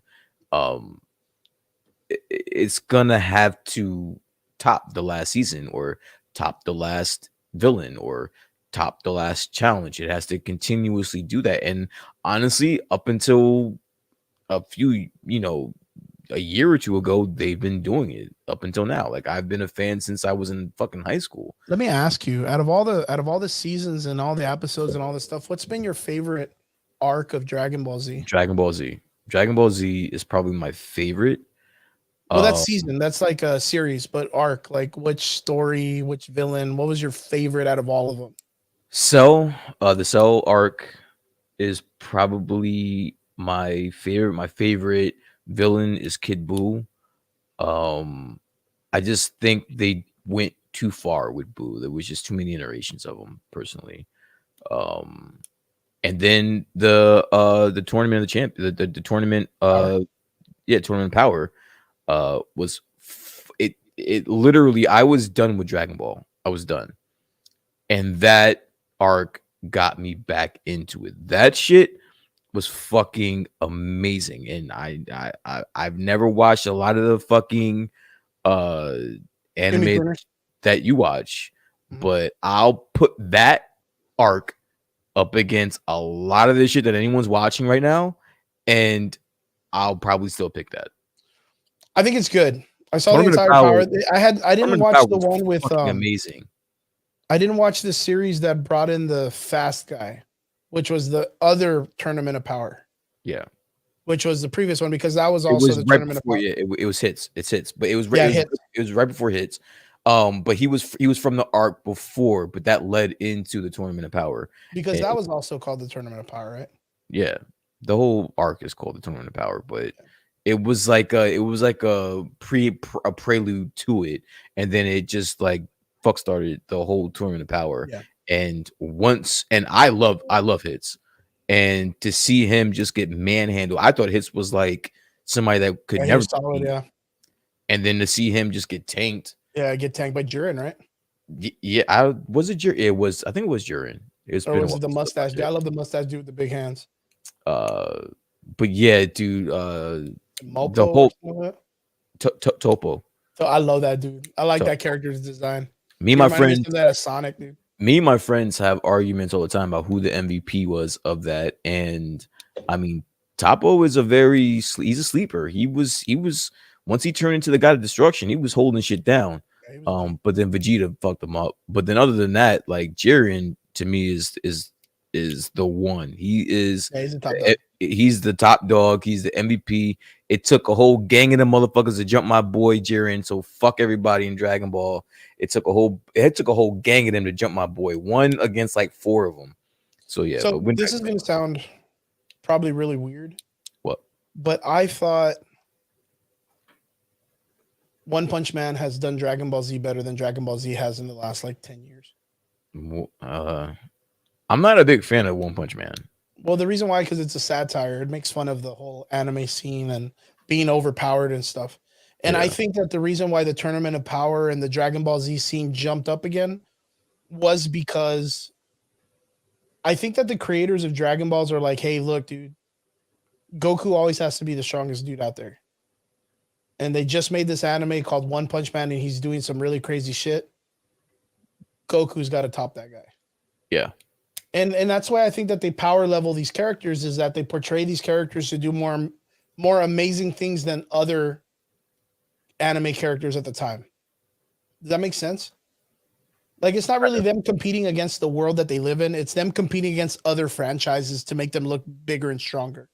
Because you look at what Goku was doing previously before that, and it was like, yeah, he was doing some cool shit. Like, of course, like Frieza dropping planets and Boo nunchucking bombs everywhere, Vegeta getting blown up in an atomic bomb, and they were doing some pretty wild shit.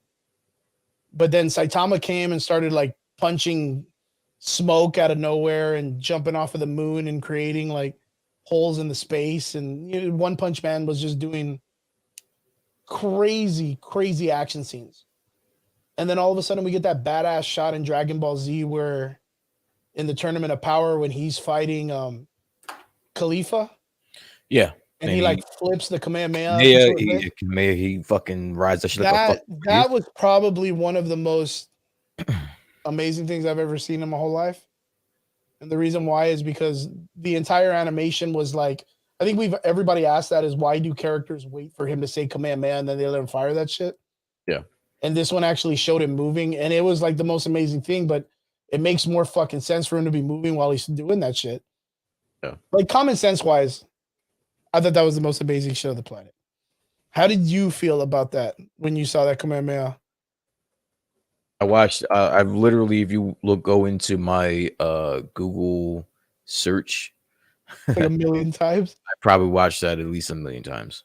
It's so wild because that shit makes perfect sense. Like you'd be like, hey bro, why didn't you do that before? Like why didn't you all do that when you were fighting Raditz and Piccolo shot you with a laser beam in the chest?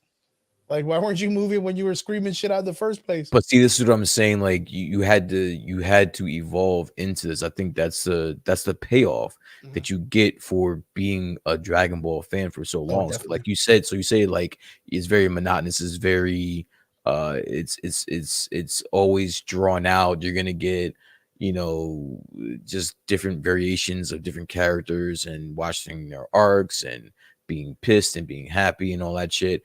And then you come to a situation where it's small payoffs in a long arc, and they'll give you a payoff and for me, the thing about the Tournament of Power is that you were getting a payoff each episode until the very end.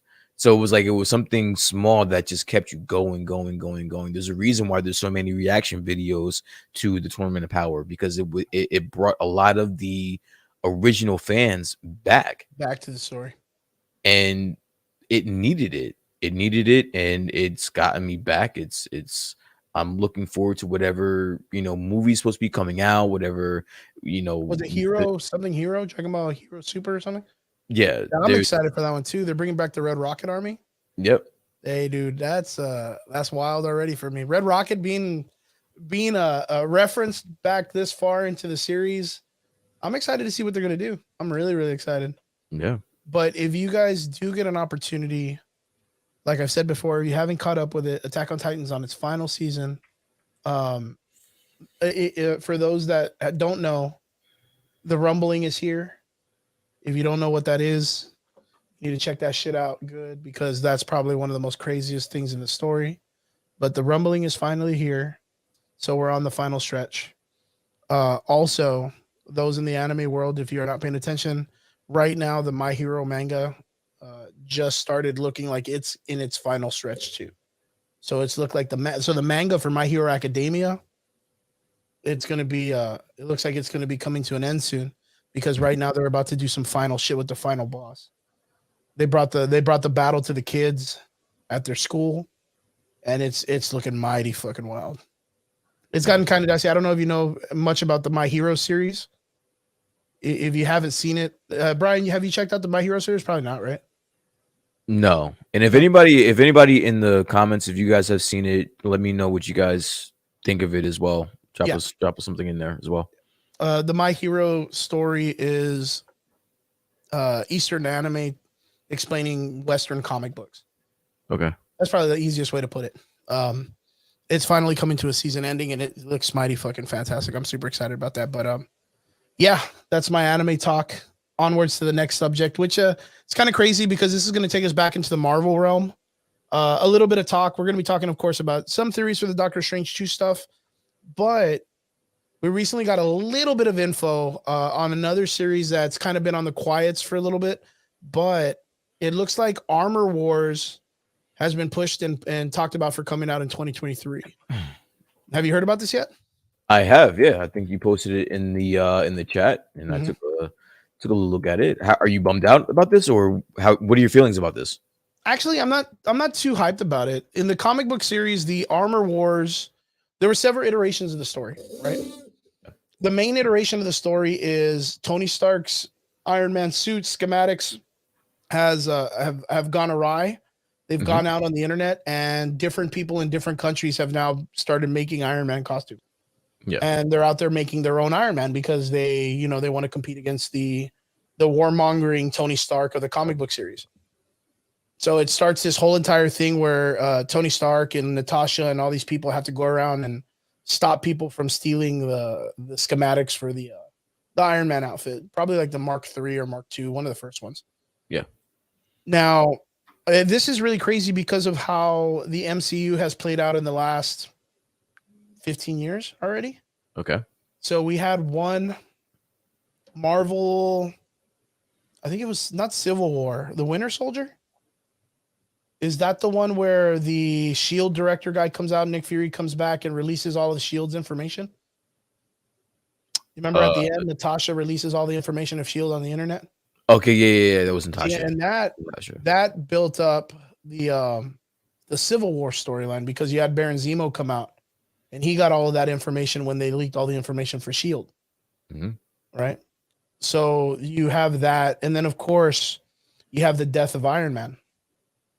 So right there you have two cases of how people can get the schematics for the Iron Man costumes.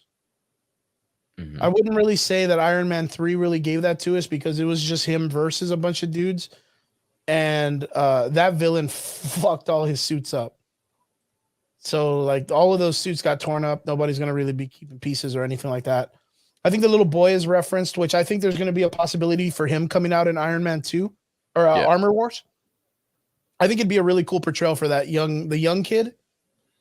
Yeah, that was in Iron Man 3, Iron Man 2. But he also came out at the end of Endgame. Yeah.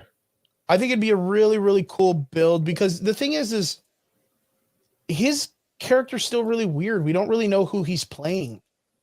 So a lot of people for a while were talking about that was going to be Tony Stark's brother.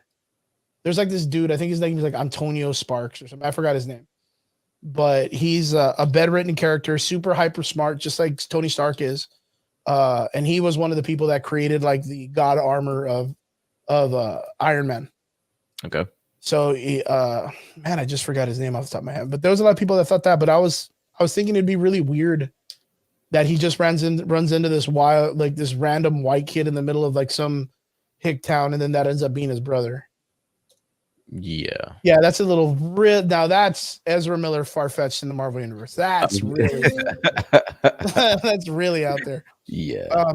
The only thing that I'm thinking is that he's gonna play some character that's gonna either it would be interesting, but like picks up the mantle and then encourages and helps teach, or maybe even like competes with the Ironheart character to be the next Iron Man. Okay. I wouldn't really consider him a villain though, because I think he would portray that attitude like Tony Stark. Like he would be like that. Because remember, he was like a cocky little shit, wasn't he? The little boy. Wait, you say he was a little shit? Is that what you said? Well, like he was like a cocky little like turd with Tony Stark. He was always picking on him and kind of like getting him to toughen up. Remember, he was always picking on him. I guess, yeah. So I kind of feel like now that he's older, he'll have that. That'll be a really good introduction to him having that Tony Stark snarky attitude. So he may be like a, what is it? Like a role model character to building like an Ironheart if she's younger. Okay. I think that could be a really cool choice as a mentor. Or maybe not even a mentor. Maybe he'll be almost the same age. I mean, well, not the same age, because how old is he now? He's still a young kid. Yeah, right? He's still young, fairly young. He's still young, so he could be something as like a I don't know, like a partner or something like that. I don't know if it's a mentor because he's still going to be young, but I mean somebody that knows Tony's schematics and knows he left some of his tech there, so he has access to the schematics and all that stuff. So something that somebody could reach out to him and By chance, Brian, did you ever get a chance to kind of like catch up on any of the Armor War comics back in the day?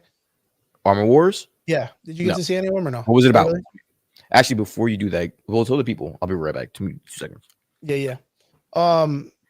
So like I was saying earlier, there's two versions of the Armor War. One of them being, it's I would say like an early 90s, maybe mid 90s.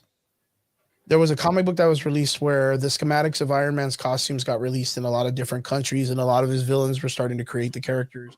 They're starting to create their own personal Iron Man outfits. And then they were having to go and, of course, stop these people, villains, and whatnot. Now, there's a second iteration of Armor Wars that came out during Secret Wars Battle World. And that was a continuation of the story of the Civil War story, but Captain America has an Iron Man suit and Iron Man has an Iron Man suit, and everybody's got a goddamn Iron Man suit. Everybody's just fighting each other. So it's wild. The Battle World stories, I guarantee it's not going to be a part of this. My thing is probably going to be, because we know it's War Machine. We know it's about Don Cheadle's War Machine. He's going out there, and that's the whole scenario of the Armor Wars. My thing is it's going to be War Machine going around and stopping other characters from making like an Ironmonger, even the Ironmonger's costume. There was even a theory or a rumor going around that the Ironmonger is supposed to make a cameo in the WandaVision show. The WandaVision Doctor Strange 2 movie. And Vince, before you continue, Vince, yes, I do think Sam Wilson will make an appearance. It's only you had Don Cheadle make an appearance in Falcon and Winter Soldier. So it's only right that he repays the favor. And that'd be dope. That would be dope. I don't think I want to wait until Captain America 4 or whatever it is to see to have another Sam Wilson sighting. So yes, that would be dope. Yeah, that'd be pretty solid. I mean, I guarantee we're probably going to get a Sam Wilson sighting in the Thor movie. Thor Love and Thunder. Why would we do that? In what sense? If I'm not mistaken, Sam Wilson dates Jane Foster. Okay. Yeah, they date. You think you think that's where they're gonna go? I mean, sooner or later, they're going to have to touch base on that love interest. They're going to have to. They're going to have to because it's in the comic book line. Okay. It sounds weird as fuck, but don't even get me wrong. Because I think there's 0% chance that they're going to touch on that ever. Why would you say that? Why would you say that? That's a great story. Because we've just been going down the last 10, 11 years that Jane Foster and Thor are in love. So then out of nowhere, you're going to tell me that fucking Sam Wilson comes out of nowhere and just steals Thor's bitch? Am I going to tell you? No, I'm going to show you, boy. I understand that, but I don't. He's right there. But I don't think that, all right. There's going to be so much going on. I'm not sure they're going to want to touch on this because it's just far left for most people. I think it's far-fetched. You're absolutely correct. Is it out of the realm of possibilities for Marvel? No, because there has to be something here, right? So there's a point where was that like a major storyline there? Yeah. Like, was that like a major thing there? Yeah, they're a swing, man. They are a straight up thing. Like and this is like more than just one issue or like a story. it was like a whole part of almost when he was all Captain America at the time. Okay. And the reason why is because unworthy Thor goes off world and goes on his own adventure about finding himself. Okay. And Jane Foster's here dealing with her cancer and stuff. So wait, that's interesting. This happens in more than just this story arc. This happens in multiple arcs. I'm telling you. That's why I'm telling you. It would be you. There is a possibility that in the Jane Foster story, she's going to make an appearance with the other Avengers in some way. And bang Captain America real quick. I don't know. I don't know how to explain it because I don't know how far. Actually, yeah, I think they do have sex.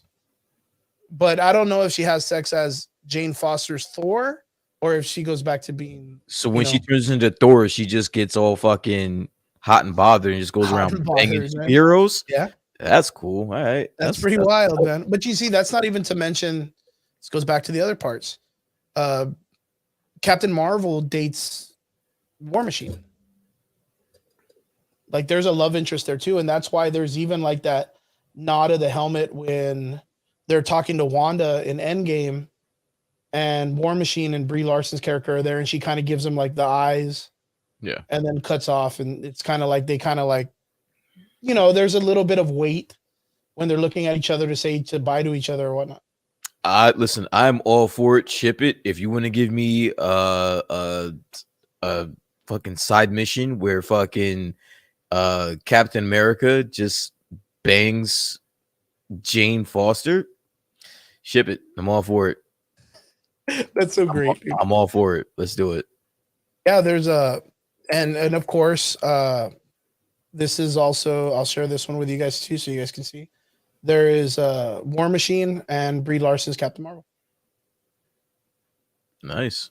Yeah, they were their thing. I was That would be dope. But I was hearing that they have other plans. If they were going to give a love interest to Captain Marvel, it's not going to be Opposite not- sex. yeah, it's not going to I be heard. sex. Yeah. I heard. I mean, they could do whatever they choose.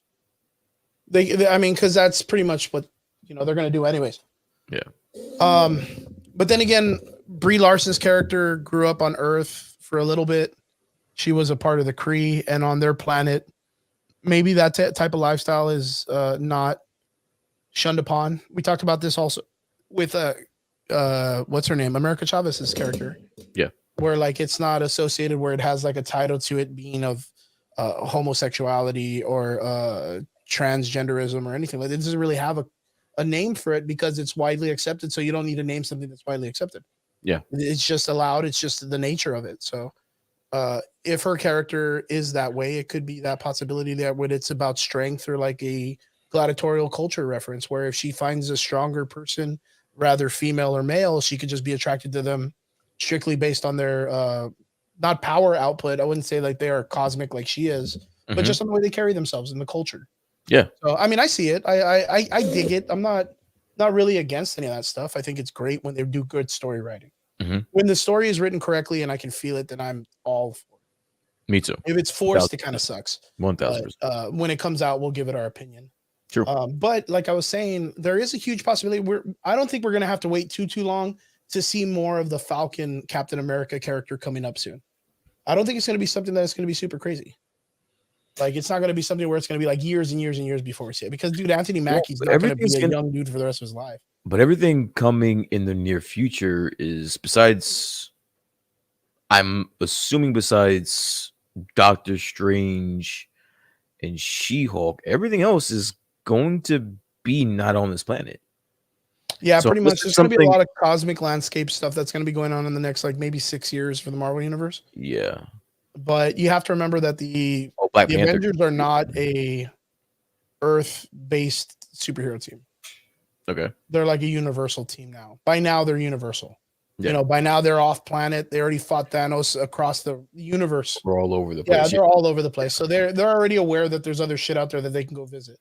So, of course, being that, I mean, Tony Stark's not here anymore, but the possibility of us getting like a Reed Richards, a possibility of us getting intelligent engineering people to T'Challa, being that he's already been off planet somewhere, he now knows that there is a world outside of the United States, outside of the world, the Earth itself.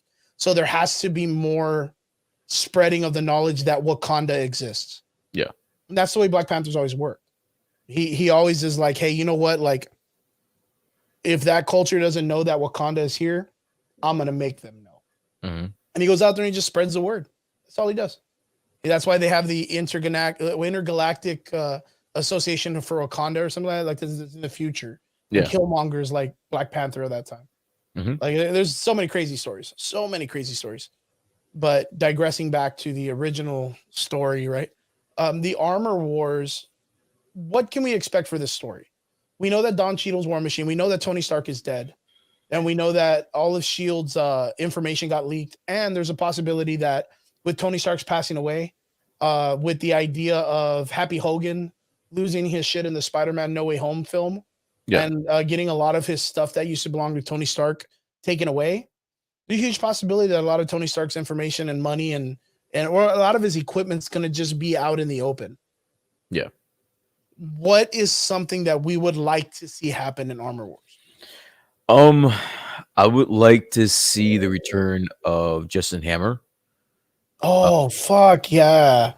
Good call. Good. Yeah, I want to see him be the main antagonist of this show.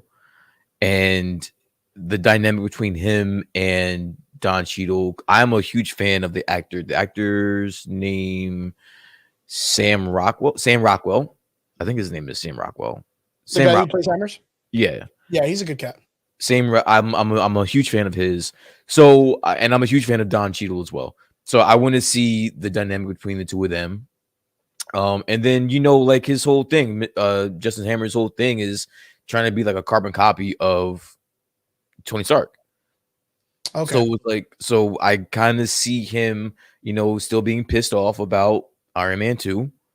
And trying this now, knowing that, there's information out there about Shield, and Tony's not here, and Justin Hammer is smart enough to be able to take some of the tech that Tony started and start his own, and actually fulfill his dream and carry out his plans from Iron Man 2.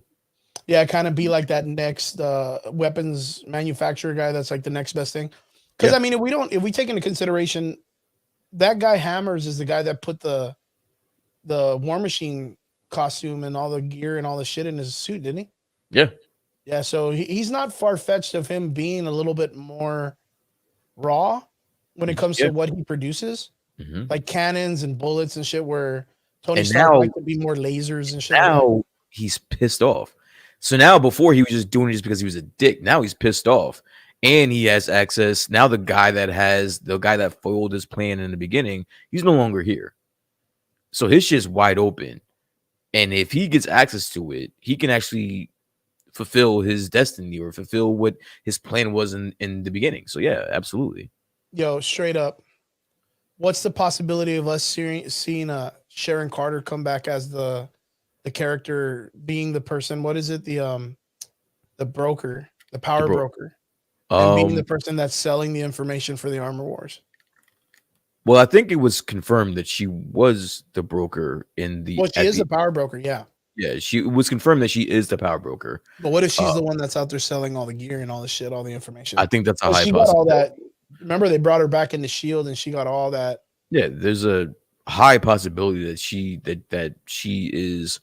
You know what I really think that she's doing? I think that she's working with Val, and she's actually working with Val, and is going to be a part. Yeah, I think she's actually going to assist in forming the Thunderbolts. Yeah, I think that's what she's up to. She's going to be helping finance the Thunderbolts, and having her own superhero squad to do her own fucking dirty work. Yeah. I think that Sharon Carter got kidnapped a long time ago, and that one's actually a Skrull. Yeah. I did hear that rumor floating around. I think that would make a lot of sense to why she's evil, because Sharon Carter, through and through, even through the opportunity of her being able to be turned from a Shield agent to a Hydra agent, when all that shit was being taken, like, she has a lot of honor when it comes to her name. And even later on during the Captain Hydra storyline, when Captain America finally comes out and he's like, "Hey, baby, I'm a Hydra agent. Don't hurt her. She's with me because she's my girlfriend," or whatever. She's still forgetting about the fucking scrolls that they're running around here. Yeah. That's the crazy part, because it's like, it's very weird because of the way that the movie Captain Marvel did it, because it made him friendly. Yeah. But there is like we can kind of pretty much guarantee that there's a small rebellion that they're like, "Hey, we will." Yeah. We can be nice to the humans, but we still don't have a planet, and they don't respect theirs anyway. So if we just take it, kind of like the butterflies in Peacemaker, where they're like, "Hey, man, we're just trying to help you out, sort of, by possessing you, killing you off, and taking over your planet."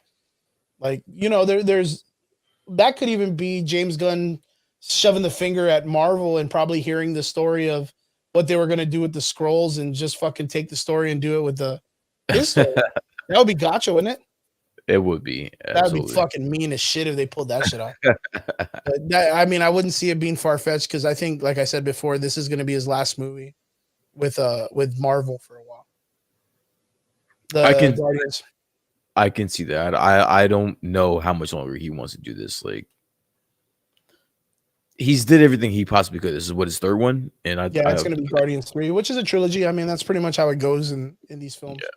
So, and I know he wants to do TV, which, of course, with the popularity and the success of Peacemaker, like, I don't see it as a mistake either. Fuck it, bro. Give it to Taika, bro. Taika Waititi, Peacemaker or Guardians? Guardians, yeah. Fuck it. I can see it. I mean, he did, of course, Thor Ragnarok very well. Super excited to see part 2, or well, I guess part 4. Yeah, if you technically think about it, part 4 4, dude, of Thor. I Well, wish it okay, was. so going to that, I mean, yeah, because we can our Armor Wars. There's really not much we can touch base on because all we know is that they're going to come out in 2023. And there's not much leaked about it either. Like it hasn't even begun production or anything. Production, So we can kind of throw rocks at it all day, and so it's like playing horseshoes. Yeah. But for Love and Thunder, we have gotten some really cool, interesting leaks recently, like through the toys, the Legos, the Gore the God Butcher toy got released through Lego set. We also saw Tooth Gnasher and Jawbreaker, which are the two goats, the cosmic goats of Thor, which a lot of people who don't read comic books is like, whoa, I'm super excited to see these two goats. And it's like, sure. Yeah. I'm excited for them, but not super excited. They get fucking torn ass when it comes to the Mangog story, which I don't know how far they're going to go into the Jane Foster story to how it leads up. Let me ask you a question. How deep do you want? I know that you're obviously looking behind you. You are a huge fan of the storyline. Mhm. How deep do you want them to go? Like, do you want them to go as? Actually, let me rephrase this. How comic book accurate are you going to give them of a leeway here? Like, do you want them to stick to? It's very difficult because one of the major contributors to the story is Malekith. Okay. And I don't know if you know this, but they really fucking tore up his character in that movie, the part 2, the Dark Elves story. Yeah. They fucking ruined him. So the hardcore part is Malekith is supposed to be almost like Loki also. Mm-hmm. He's a very mischievous character. He's always doing tricks. He's very, very much like classic Loki. Yeah. But instead they were like, yo, let's bring in this fucking Shakespearean actor to play him and fucking make him super uber serious, which I was like, what the fuck? The only thing that I liked about Thor part 2 was that it the ended. black dude that they give like the power, the dark elf dude that they gave that power gen to. He turned into that fucking like that demon character. Yo, first off, where are those characters in Thor's stories? Yeah. Like they need more characters like that. Like the Destroyer. You need to have those type of like power-based characters throughout the whole fucking movie. Like you can't have like just a bunch of Bruce Banners hanging out with him, a bunch of normal people. There has to be fucking big power-hungry dudes constantly around it, which is what I do hope is that they of course bring in Beta Ray Bill. You'll see him back here. Hela is over here, but right under him is Volstagg. Volstagg, I've already talked to you about it, that in that storyline, he becomes War Thor.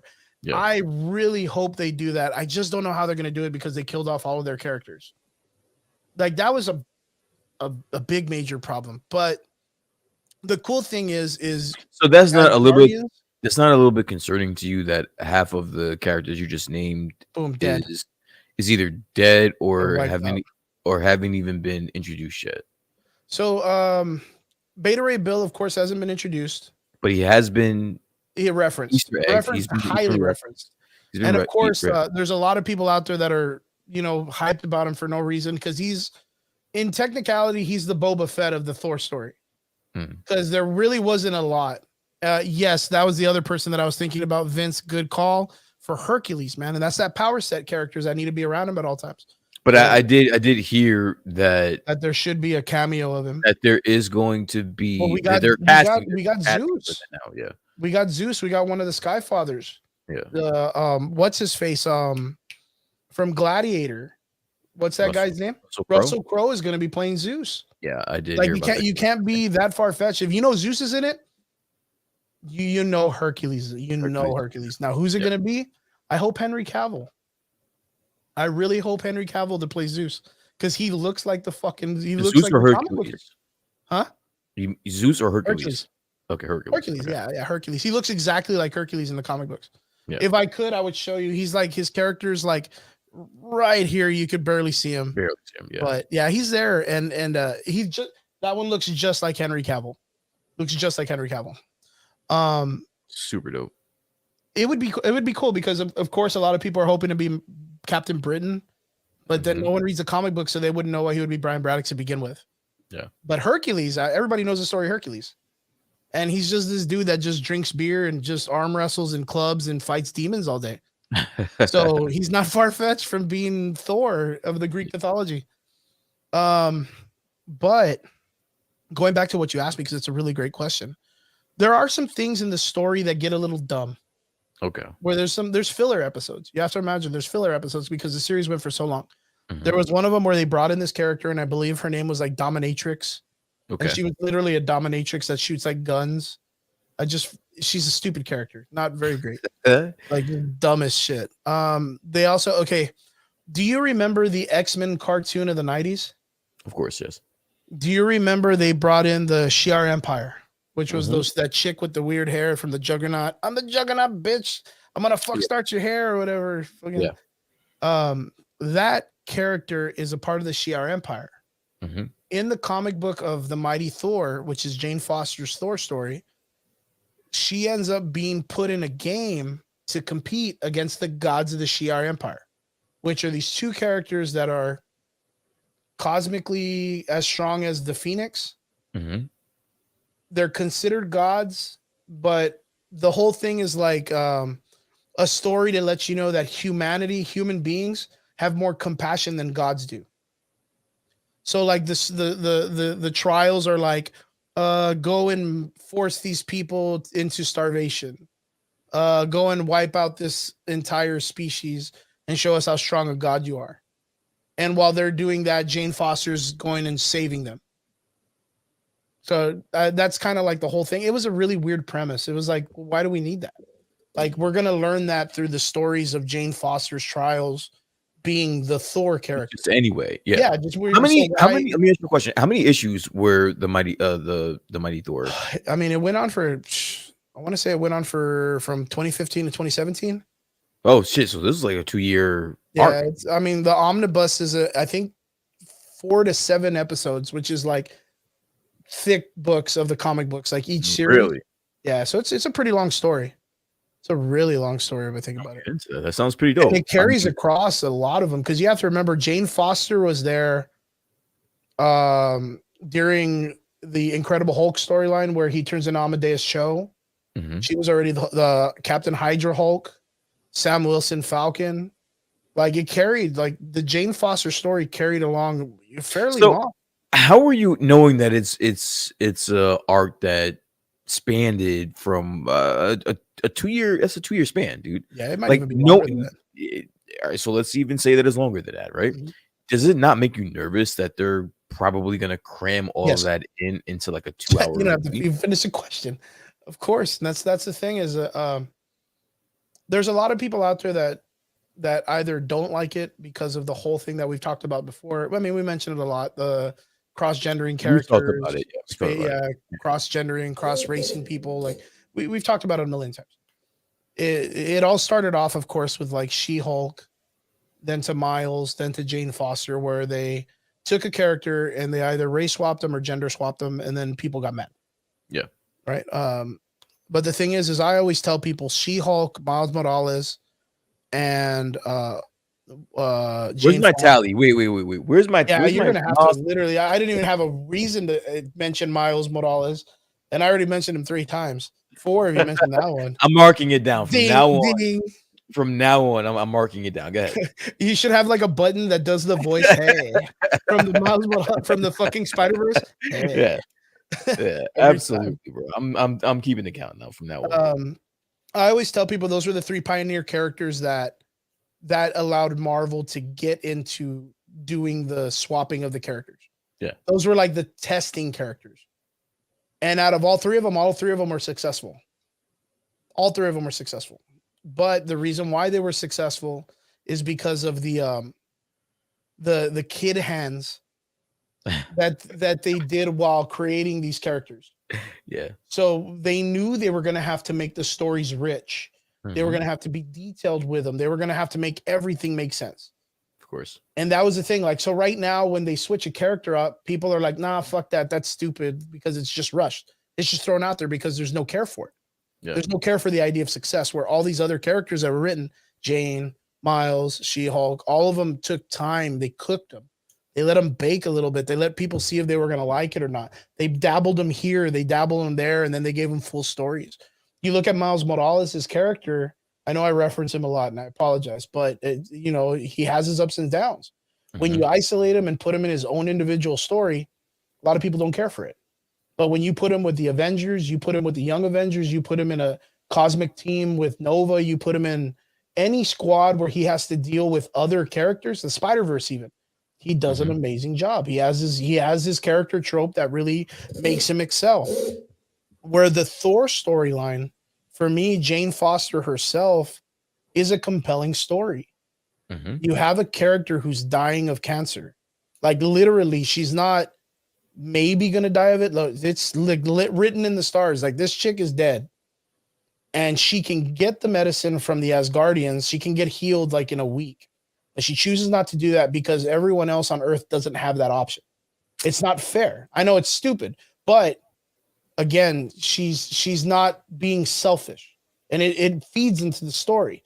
Where we look at it, we're like, dude, fuck that. I want to live. There's a difference between being selfish and self-preservation. But go ahead. But it's an interesting dynamic. It makes you Get it. think. It gives you calamity in your mind that you're like, what? That's stupid. Why would she do that? You're gonna read it because you want to know why. Of course. And then that's Yeah. the thing. They portray this thing where they say she could, but she chooses not to because her mother died of cancer. And then no God was there to save her when she prayed to those gods. And that's the thing. Like she says it in the story where she's like, remember in part 2? So wait, no. I'm not gonna let you get off with that. Okay. So Hmm. she's not gonna take whatever medicine from the gods because it's not available here to regular people on Earth. Mhm. So then she decides to take the power of a god to escape death. That make sense to me. It's Well, the same shit. the thing is it's because it's not her taking the power. The power chose her. Okay. The hammer itself is sentient. Okay. I'm just gonna be honest with you. There's no way you're gonna be able to make that make sense to me. But yeah, and I that's get it. I get it. but that situation has been the argument in the comic books with readers all this time. Okay. That's been the thing because recently in comic books, it was foretold that there is a god, there is a tempest storm god, a cosmic storm Mhm. trapped inside the hammer. That Okay. originally it was just Uru, it was just metal. It's just a fucking metal hammer that the trolls Yeah. made. Yeah. But there was a cosmic storm that Odin wanted to defeat, to claim that he was like the baddest shit on the planet, and he could never beat it. But when he finally imprisoned it, the Uru metal was the only thing that could be enchanted. Insane. Okay. So he enchanted the hammer to the goddess. It's the goddess, and that's why it chose a female to portray the life after.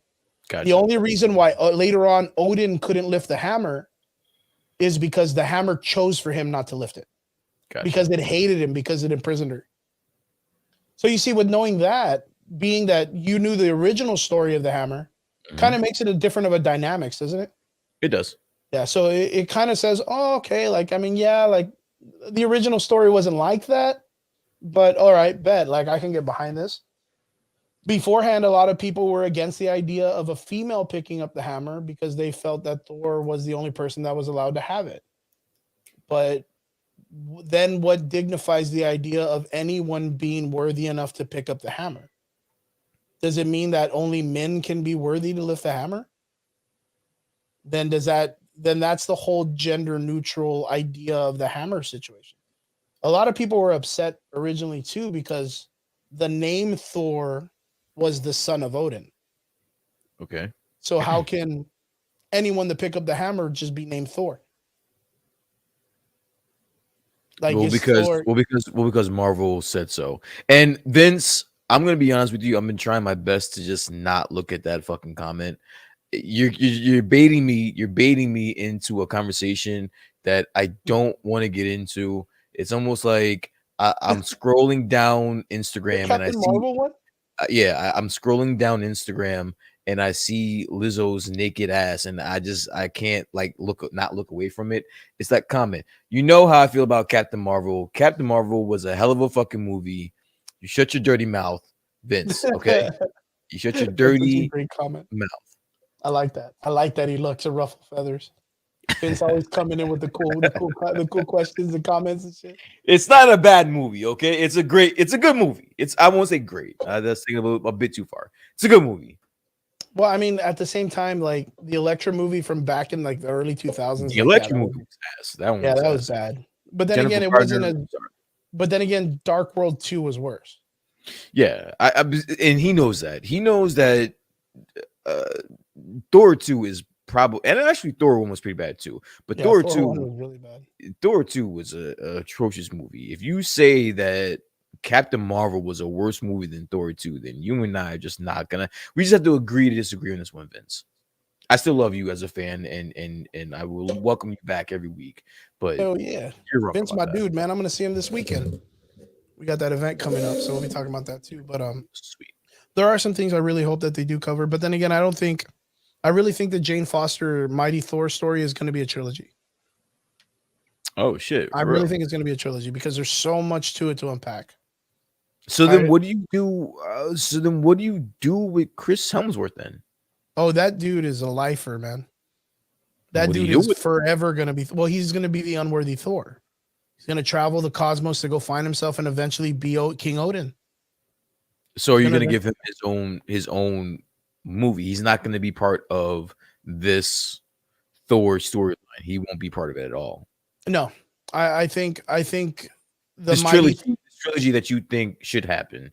He's not. I think what's going to happen is this. I think it's going to start off as Thor: Love and Thunder, Mhm. and then the next film that's going to come out is the Mighty Thor, and then the last one that's going to come out is probably going to be like, the War of the Nine Realms or something like that, because that led up into the War of Realms, which So then I'm sorry to cut you off, but what do you do with Chris Hemsworth until then? Because if you're gonna base a movie on Jane Foster and you're paying the money for Natalie Portman, you're certainly not gonna pay top dollar for Chris Hemsworth in a secondary role here. If you're gonna pay Chris Hemsworth money, you're gonna give him the leading role in a movie, right? because I think there's going to be two major villains of this storyline. Okay. One of the major, well, the major villain of the story is going to be Malekith. Okay. Like, I think they're going to bring him back. They're going to do him right. In if not addition to Gore the god. Yeah, well, Gore the God Butcher is going to be, like, you can imagine Malekith being the mastermind behind all of it, like the Loki character, where Gore the God Butcher is the villain. Okay. He's the hammer that's going to fight Thor. Okay. And the reason why Jane Foster's not going to fight him is because Gore the God Butcher is timeless. Like, he goes throughout time like no one's business. The reason why he's called the God Butcher is because when the two gods land and he takes his armor of the god, he ends up going through the pantheons and wiping out every god you can think of. Mm. Do you feel like Natalie Portman is going to be that cosmic? Yeah. I don't think so. I think she's going to be more of like down this road, the world. Dude, I think if you go down this road to where you are going to do the storyline, I think she is going to be OP. Well, the thing is her character is pretty OP, but she's going to portray the way Thor was portrayed in the Avengers movies. Okay. Where he wasn't in space. He wasn't really on Asgard too much. And when he was there, there was humans with him. He was still a part of a team doing team shit. Mm-hmm. In this movie, I think Thor is going to do... Who would be a good reference for him? There really isn't anybody that's doing his shit. I guess it would be like Peter Quill in Guardians 2, where it was more about him finding out his father and then finding out he's a celestial, finding out that he was a cosmic entity. And he was kind of like without his team for a bit, kind of building on his own, on this whole like grandeur scale of the universe. Mm-hmm. Or to when it goes back to the team, it's more grounded. I think Jane Foster will deal with the Asgardians who are now on Earth. I think the idea will be that Gore the God Butcher will be a story that Thor deals with, and Natalie Portman will deal with the onslaught of Mangog coming to destroy the Asgardians. Okay, I got something for you. Shoot, Let me know what you think. Jane All right. Foster, Thor, Disney Plus series. It's too big a story. I think her And- Valkyrie story could go there. Okay, you brought it up. So now we have Valkyrie Ugh. in the MCU. We have Jane Foster coming. Mhm. We have She-Hulk coming. Mhm. We have Ant-Woman. We have That's right. Okoye. We have Pepper Potts If she returns as rescue. if she returns. If not, Ironheart. Ironheart. Do you think we are looking at an A-Force movie coming? Yeah, I think there's a possibility of us getting one. I think it's is it A-Force or A-Team? I think A-Force. it's A-Force. Yeah, probably it's A-Force. I always get them mixed up with X-Force. Yeah, I think there's a huge possibility to have that. I mean, there's a whole. I mean, of And- course, we saw like a sprinkle of it in In Endgame, of Endgame. course, and, In and, Endgame, some yeah. people liked it. Of course, there was a small dick energy there where a lot of people didn't like it. Those guys can go diddle themselves. I thought it was pretty cool. I thought it was fun. I think everybody deserves. I think as it was a right for everybody to get theirs. You know, the Captain America's got theirs when he grabbed the hammer and said, "Go." We got the Bucky's got theirs. The Rocket Raccoons got theirs. Yeah. Like everybody's got their line, and that was a cool like girl moment. Mhm. And I totally dug that shit. Totally dug that shit. I thought it was cool. Did I think that all of them were gonna tank Thanos? No, straight up. And I know that there's like a thing going around of Wanda could have tanked Thanos No, she by did tank. himself. And then She it's like could- the little girl from Tony Stark is like, well, why the fuck is my dad dead then? I'm like, dude, slow down. The internet's got zero chill. We always talk about this when it comes to the meme. I factor. honestly love that scene in Endgame is when you can tell that Thanos, he was up against some shit. Wanda was in his ass, like Wanda was fucking him up, and he realized that there was only one thing left to do, and that was to sacrifice everybody on this motherfucker. Yeah, he didn't give a shit. He was just like, He rain fuck hell, everyone, rain fire. everyone, yeah, rain hell. 'Cause Everyone was getting some everyone's smoke. that Wanda had him by the short and curlies. Trust me. Yeah, it was a really good part. It was a really good part, and I really that was a good question because I really, it's there's a lot of things people look over. Yeah. And I always tell people like it's really good to go back and watch. Like you know what? As a matter of fact, we have our Doctor Strange discussion coming up in a little bit. Yeah. And what's really cool is I know that the Superior Iron Man storyline is an interesting concept. And the idea of there being a Superior Iron Man in the multiverse is an interesting story. Yeah. But if you go back and watch Age of Ultron, it's not that far fetched of that Tony Stark winning and becoming Superior Iron Man. You know what I mean? Like that's I'm on what's board. really, really cool. Yeah. I would like to start talking about, the Doctor Strange stuff. Mhm. I feel like it's just a really great crossover to start talking about this, especially it. knowing that we have the Jane Foster story. And I think last week I talked very much about the Fantastic Four's Future Foundation's Life Raft, right? Which Yep. is the thing that they cross over into Secret Wars with. Remember I told you when the incursions were happening, the Future Foundation had a ship that they could survive the collapse of a multiverse. Mhm. And it just so happened that Jane Foster, Thor survived on that ship. Sweet. So it's it's there. And the other thing that survived was the ultimate Thor's hammer. It survived through the multiverse, which creates War Thor. So that's another thing that I honestly think that this is everything that you're explaining is on a war board. Oh, Like 100%. huge, And they're just like, maybe take like this. 100-foot whiteboard just spanning across from east to west. And this is all diagram somewhere. And they're just taking sections and just This is happening, bro. I can see it now.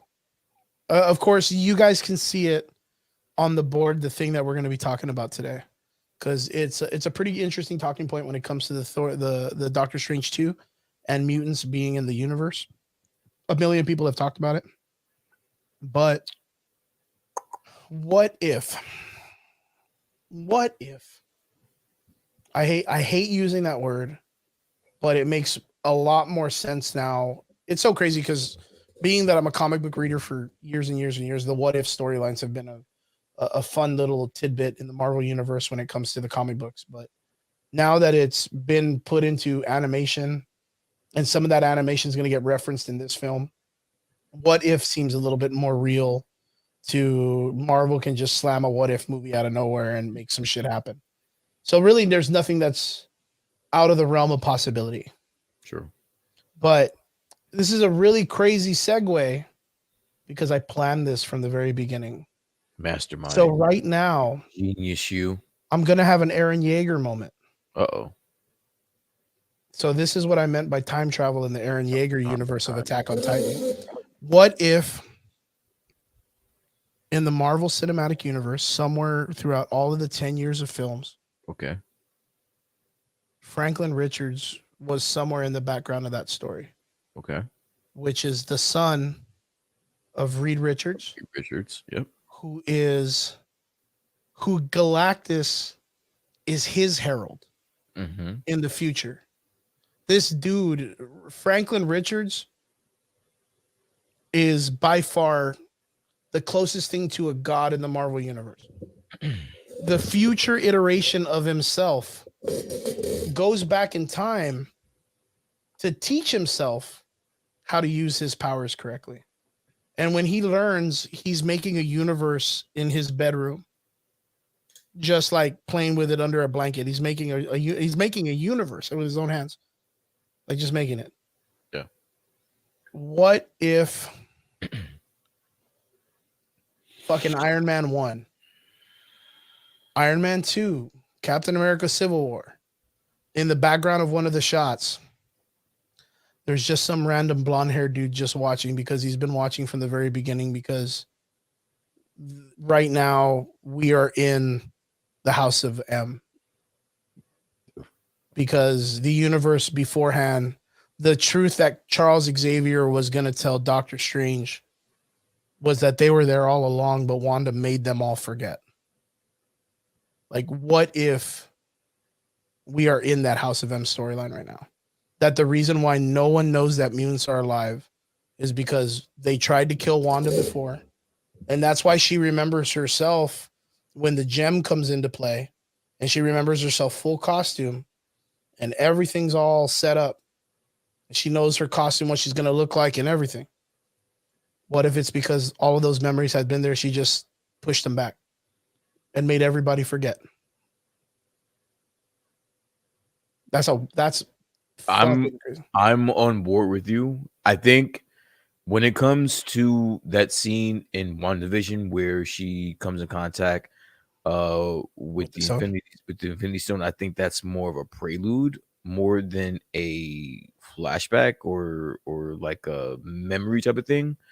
But I said it last week specifically when we were talking about multiverse and the multiverse and everything. I said that this movie is going to set up the House of M.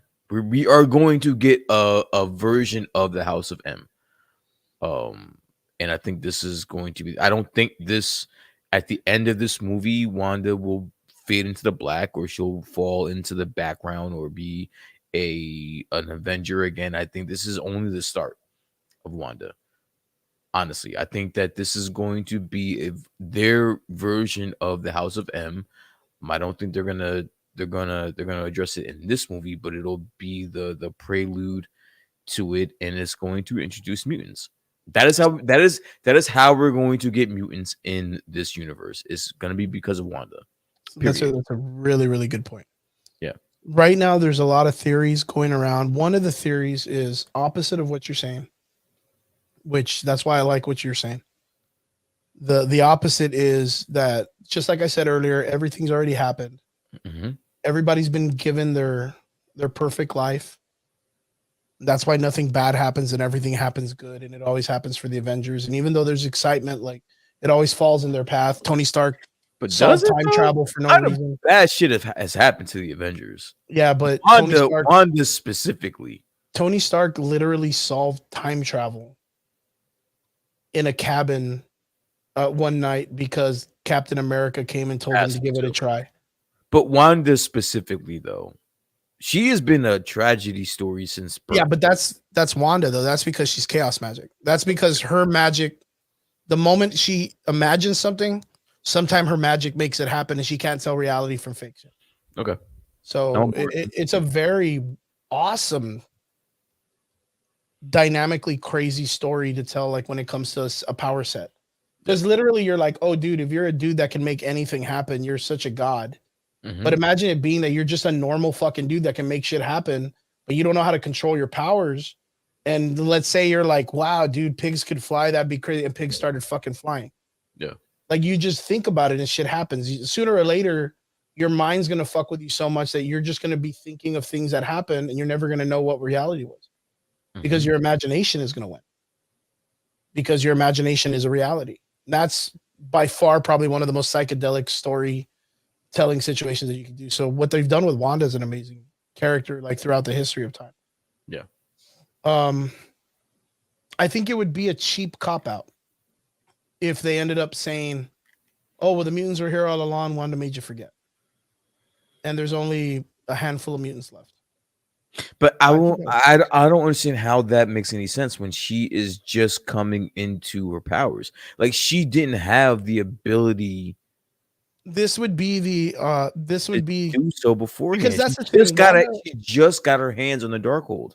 Because like, that's the thing. Even It in the would make comic more books, sense to me. I'm sorry to cut you off. It would make That's more fine. sense to me if she was able to do that after getting her hands on the Darkhold, that she has more understanding of the power or more understanding of what she can do. You can't tell me that she did that when she didn't know what the fuck what was going on. well, you have to remember, even in that aspect, when she creates the children, she doesn't know what she's doing. But that was after, but that was only no, in the comic books. after- I'm talking about the comic books. all right. Well, In the we're comic books, talking- like but we're talking about like in the MCU.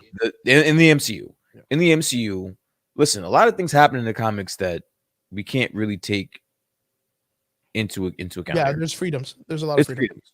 But in the MCU specifically, the only way that she got those kids was because she had some traumatic shit happen to her, Mhm. and it was just organically done. I don't understand how you're going to explain to me how before any of that even she was able to extract mutants Well, without any of us knowing. that's why I think that when it comes to the theory of that there's mutants already here, she just made us forget already and wiped everybody's minds and all this stuff, which I mean, her character is that strong and people aren't going to question it because they don't read the books anyways. And what this does is this is almost like an interactive thing where the story is telling you that it even made us as watchers forget that it happened. Like you can kind of be like, oh, okay, that's kind of meta, but not really, because to me, it's cheap writing. That would be my call on that. I think that the story of the House of M is a great story to tell, not as is, but as a great story to tell for the Wanda character if you're going to make her like a big baddie sooner or later. I think there's a bunch of different levels that you could take with her, but that one will be a great dynamic for the mutants later. Yeah. Like, why would you remove like their Planet Hulk story for something to just like something as cheese? Remember, we talked about this. It's a sore spot for you. I get it. Oh, dude, when it gets there, you're going to be like, hey, you know what? Like, I see what you mean. Listen, Because- give me Thor 3, so I will never apologize for that. Well, the reason why Thor 3 is good because it's Planet Hulk. Yeah, I know. Like, That's what I'm saying. yeah. That's why I will never apologize for that. So no matter So, what like- they do here on out, I still have Thor 3, so So- I'm good. 100%. They literally didn't gender swap or race swap the Planet Hulk story, they character swapped him. It still pissed They everybody off. force swapped him. It still pissed everybody off. I Yeah. get it. I got it. It's one of those things, but then again, it's like I've said, like the reason why they went that direction is because that story was so fantastic they wanted to give it to someone else. Because at the time they're able to, because they don't know that they're going to get the opportunity to do that later. Well, listen, at least maybe they're gonna have another shot to make it right. Maybe they'll make it up to you. You never know. I'm hoping. So what's really cool is, as a matter of fact, I've heard a rumor like 3 days ago that the Black Bolt from the Inhumans show is apparently going to be in the Doctor Strange film. Yeah, I heard that too. Another one that's very, very interesting, which is he on that side or this side? Actually, I don't think he's there. Is he? No, I don't think he's up there, but so we talked about earlier the possibility of Bruce Campbell coming out in the Sam Raimi Doctor Strange 2 film. Yeah. I think he's going to be Balder. You said you were asking which character you thought. Yeah, which is the character. And a lot of people think he's either going to play Mysterio, which I really doubt, which is a lot of people want that because in the original Spider-Man story, the one that he came out in with Tobey Maguire, apparently his character was going to eventually be Mysterio. Oh, shit. He was going to end up being a villain, and that's why he was the only person to defeat Spider-Man 3 times. One, he first he named him, which because he was the announcer in the first one. The second, he was the one that created him. He's the one that broke him, and then he's the one that finished him off. Gotcha. Which was one of them was supposed to be, he gave him his name. The second was he ruined the marriage between him and the engagement. Remember the ring? MJ. And then the last one was supposed to be him failing at like the movie theater, like not letting him into the building to hook up with Mary Jane or whatever. Like he's the only person that's ever defeated him. And that's how they were going to make him into a villain, which I thought was kind of corny, but that's Bruce Campbell. It is. That's fucking Bruce Campbell for him to end up being a villain because of that. Yeah. But I think he's going to end up being Thor's brother, Balder, which is the actual son of Odin and Freya, Balder the Brave. He's going to be one of the people sitting on the council of the Illuminati. I honestly think that he has to be someone to that magnitude. Yeah, of course. I can't see him being. I even I said I could see him being like a sorcerer, or maybe maybe a sorcerer. Bruce Campbell, he's an amazing man. We love him. Bubba Hotep and all the great movies, Army of Darkness and all the good shit. Army of Darkness. Army of Darkness. I love that movie so much. So we can all come to respect him as an actor and all the things that he's done and all the honorable mentions, but I don't feel like he's a person that's going to want to come out in a 7 contract deal with Marvel. I think he's going to be one of the people that gets wiped out. Well, I think again, I've said this. I think I said either the last podcast or the one before that. Again, Wanda's taking everybody, so don't get attached to anybody you meet in this movie. Like I honestly feel, and it's been said, and I wholeheartedly feel this. I feel like they're going to take this opportunity to this. If you really think about it, they have been focusing on Wanda this entire year. Like they've been focusing on how strong. Actually, the last 2 years, they've been focusing on her the last 2 years. Maybe they cross him over as Ash. Don't be too far fetched because Ash did a crossover with Marvel Zombies. Yeah, they did do an Army of Darkness versus the Marvel Zombies, and I hope they don't. Who bit him. I hope they don't, because you can't explain how he would fend against Wanda. But again, they've been the Necronomicon is literally the Darkhold. They've been building Wanda for the past 2 years, and this is going to be the payoff. This movie is going to be the payoff, where she is going to like the little Easter egg that you got, not the Easter egg, but the little tease you got in Endgame, where how strong she was with Thanos. It's going to be on full display in this movie, and it's going to get batshit crazy. Who wants to bet me $50 Deadpool comes out and calls Doctor Strange Benedict Cumberbatch? I honestly don't think he'll be in this movie. I think he'll be in the post-credit scene. Who wants to bet me he'll be in the post-credit scene that he calls him calm down Smog, or what's the dude from Lord of the Rings, the fucking dragon he plays. Yeah, nah. He'll be in the post credit scene. I promise you, he'll be in the post credit scene. I know. don't see him. I don't see. Where do you put him in this? Wanda is tanking. Everyone's dying in this movie. Where do I see him? Like as a truth? Where does he come in? Where does he come in? The scene, he's going to be the person pushing Charles Xavier. Right? He's going to be like the last X-Men character alive. He's dying too. Xavier's dying. Yeah, dude. I mean, that's Everyone's scary. dying, Everyone's so gonna it's get like- tanked. There's no way everyone's a dying. dude that does karate is gonna fight Wanda just because he's Yeah. got a fucking. But he can't die. He He can't die So- because so I can see cursed, him yeah. kind of like all right. So let's say your version is correct. He does come out. He's pushing, which would be funny as fuck, by the way. Him Dude, pushing are- out. Are you? That would be pushing the out dynamic Xavier? scene because That'd be- everything will be so serious. And That'd then be you've funny got as Ryan fucking Reynolds like cracking fucking stupid jokes. That'd be funny as fuck. But they're all gonna get. I'm sorry, spoiler alert. But I honestly think that Wanda is tanking everybody. And don't get attached to anybody. Anyone. Yeah, you can't get attached to anyone. They're probably gonna get tanked.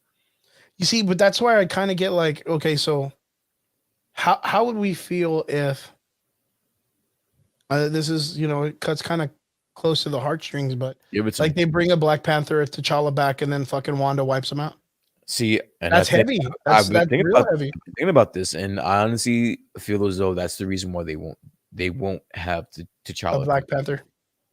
Yeah, because honestly, if it were a situation where she wasn't taking everybody, then I can see them doing it.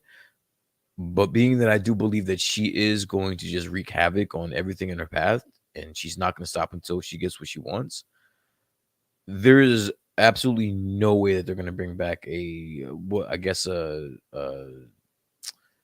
deep fake of T'Challa.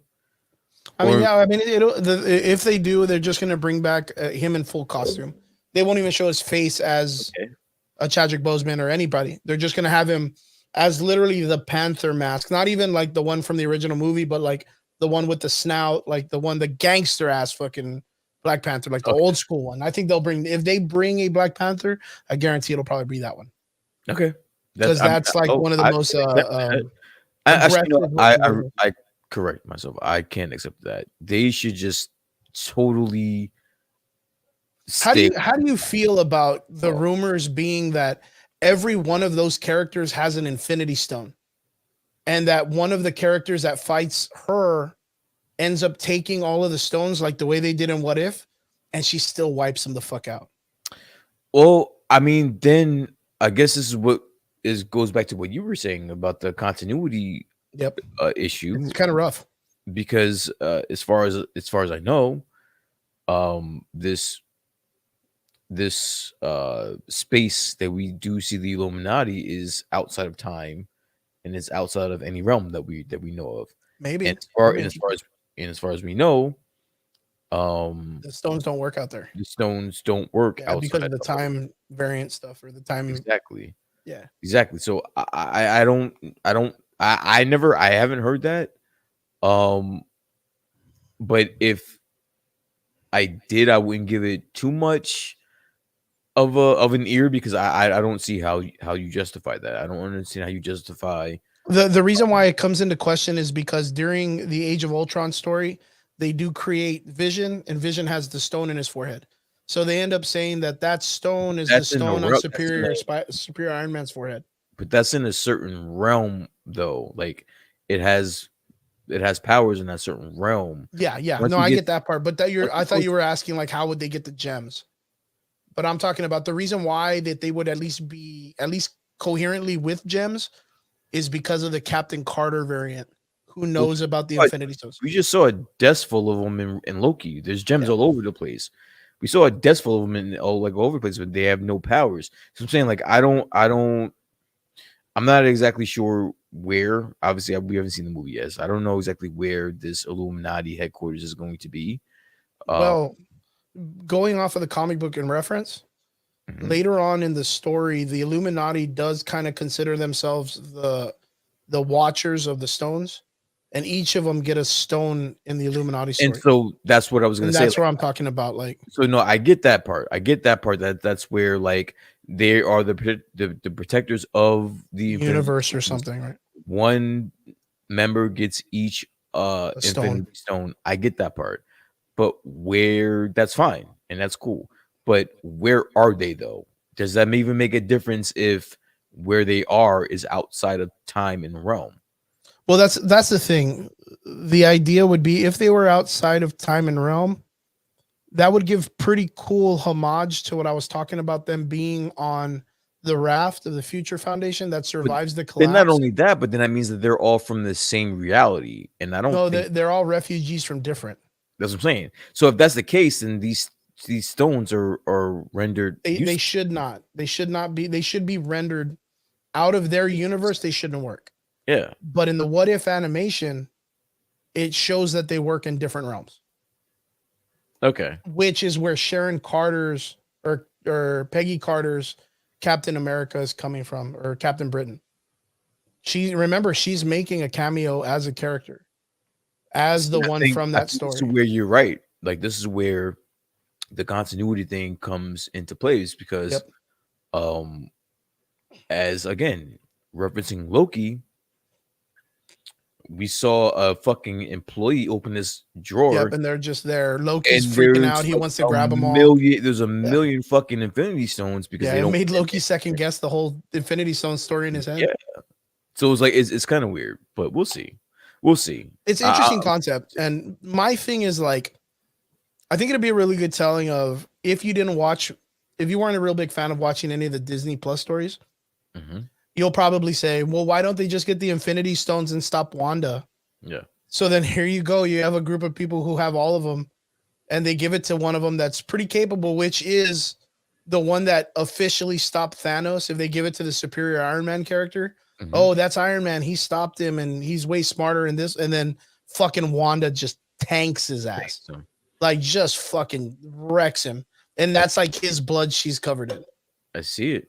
I mean, that would be dynamically, people would be like, oh shit, like this is real. No, I do see a version of this movie where that happens. Yeah. If that were to be the case, I do see it. I don't think there's gonna be anything to stop her. I think dude, the last time we saw Wanda, dude, she was balls deep in the Darkhold.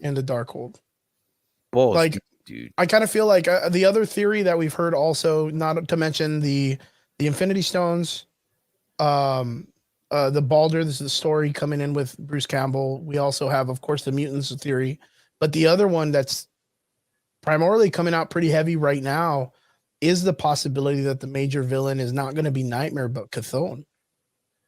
And we were just talking about, and Chthon is the creator, if not of the Darkhold, the perpetrator of the Darkhold, the guy who made that book. Yeah. And all the other creatures like the Hell Lords, like all of the Dormammus and all of the, the Gargantua. They were all created by him. They're all part of that whole like pantheon of those gods of like the underworld, I guess you could say, or like the dark world or whatnot. I think it's literally called the Darkhold. The name of the place that the book was made on is called the Darkhold, and that's where the book got its name. Was from. And I really think the precursor to a person being like Chthon was how Kang conquered that one dog protecting god demon, the Cloud. Okay. Showing you that if a normal dude that's like genius level 30th century can conquer one of those characters, then a person like Chthon can conquer the Sumagorath, the Dormammus, the Sidorak, which is the band's character. What's going to happen here? It's going to be Wanda is. I mean, I'm pretty sure. Again, we haven't seen it, but I'm pretty sure it's going to be.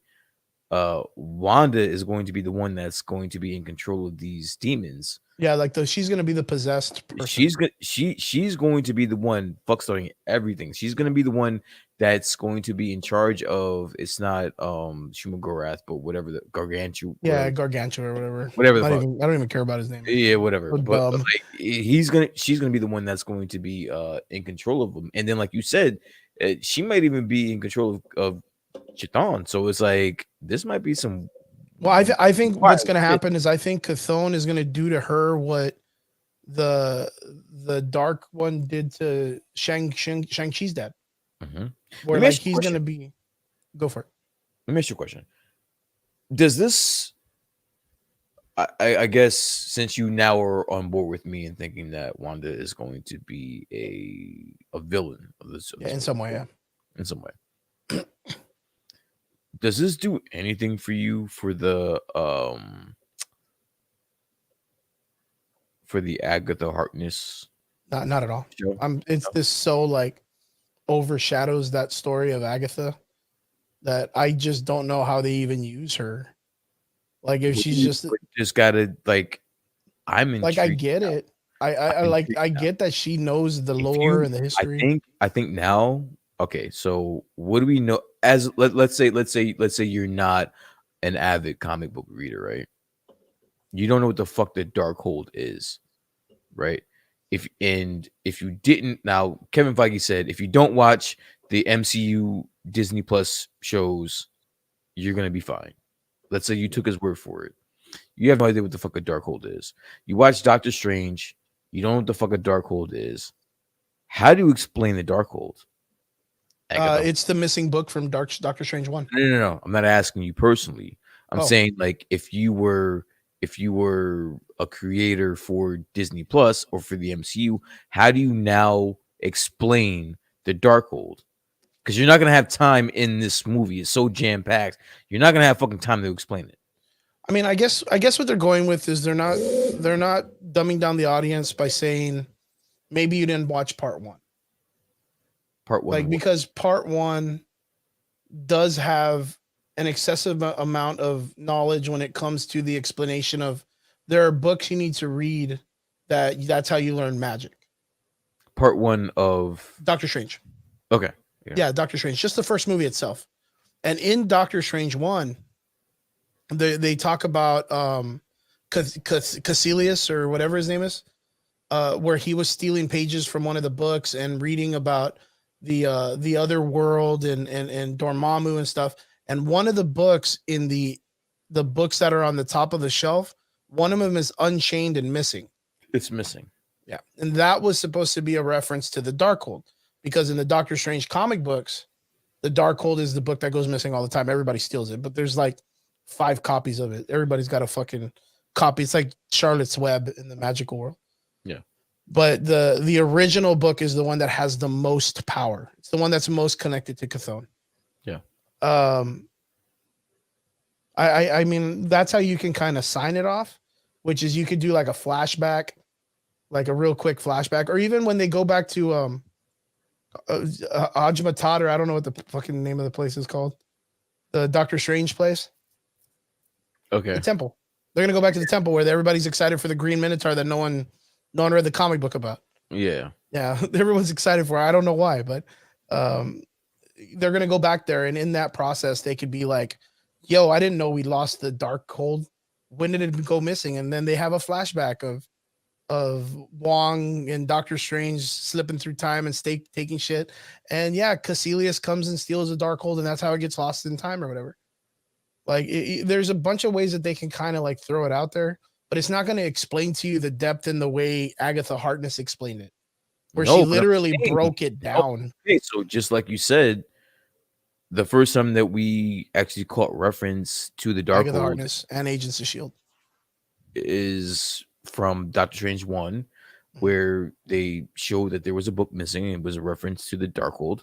Mhm. And then the first time that we saw the Darkhold, it was in Agatha Harkness's possession, right? So how the fuck did she get that book?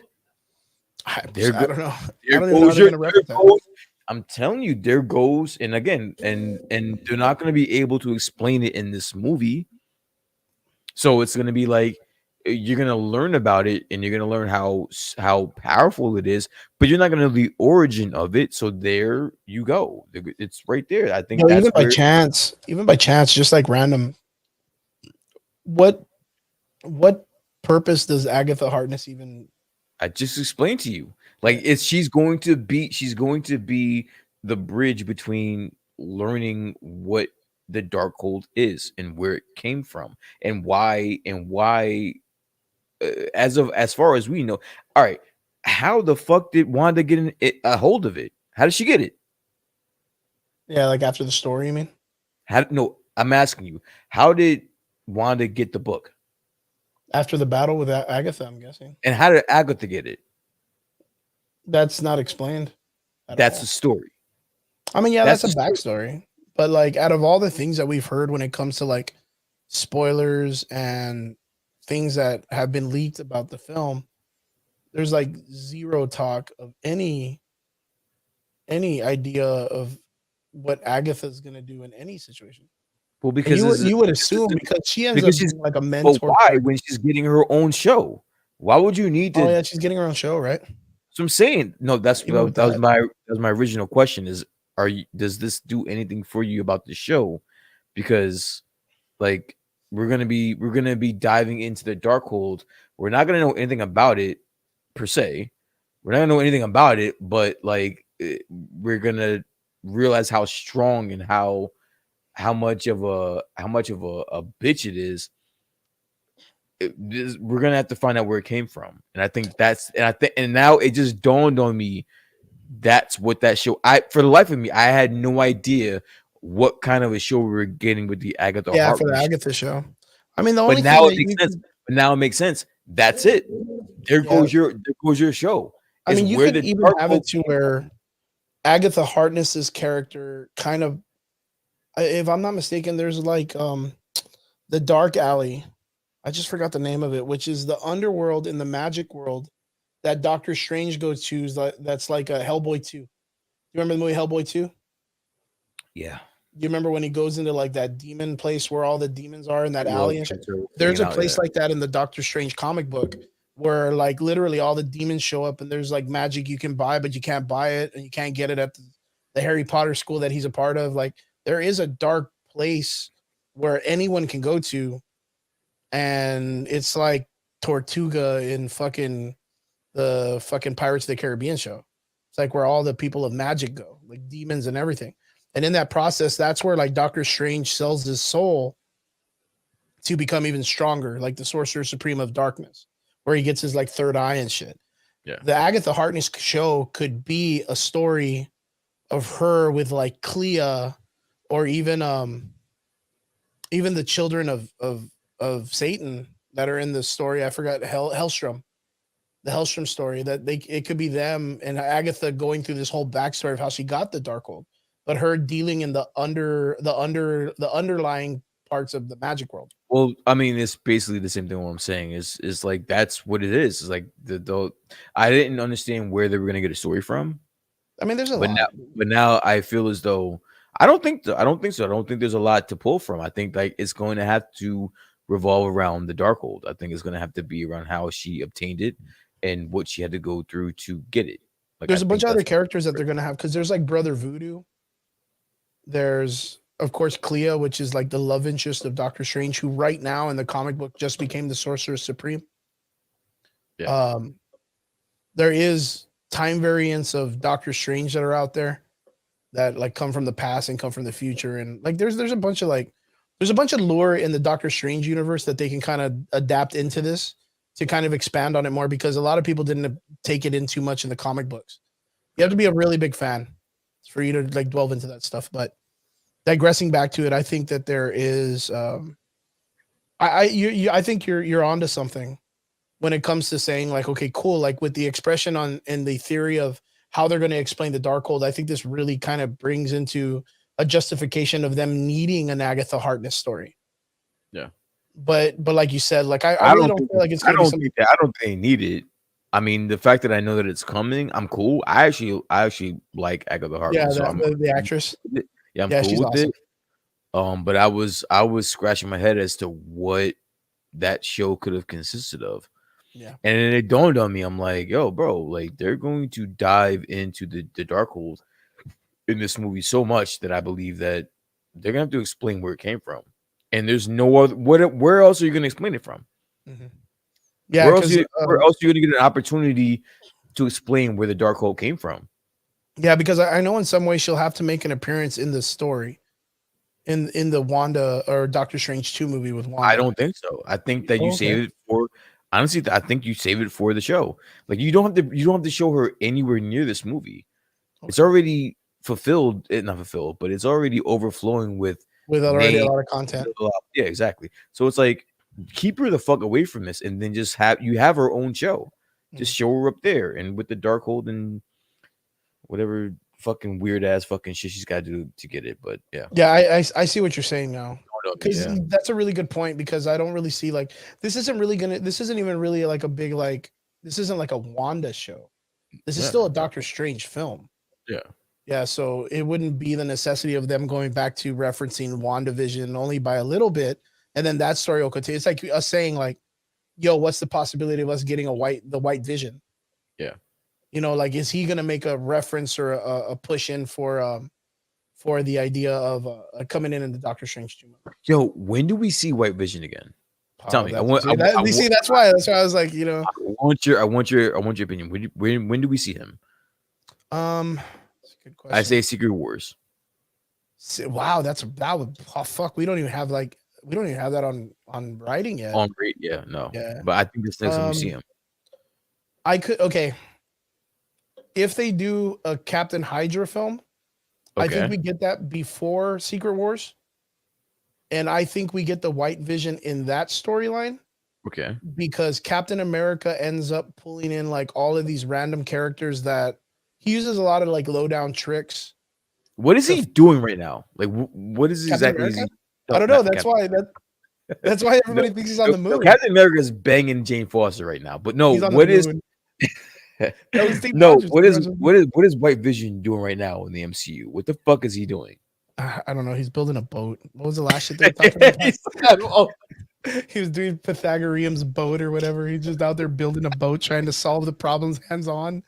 It's gotten philosophical enough that he's trying to do it hands on. Just fucking taking the boat apart and putting it back together, putting new pieces of wood, and he's just like, why can't I get this? Why don't I understand this fucking question? It's boggled him. It's broken him inside. Out of all the things in the world he could be doing, he's. Well, it's because you don't remember. That's what Vision told him. Vision's like, if you take a piece of wood from a boat and you put it on another one, when does it become a boat? That's why you're me. And he's like, fuck, I kick my own ass. And then he flies off into the wilderness, dude. I don't know. He just dipped. He just left. He went to Peter Piper, dude. I don't know. He just took off. He's at Starbucks. So weird, yo. He's at Starbucks using the Wi-Fi, researching the questions. I'm still Team WandaVision. That's still my number one. That's still my number one Disney Plus show. So I will not let you speak bad about WandaVision. So fuck you, guys.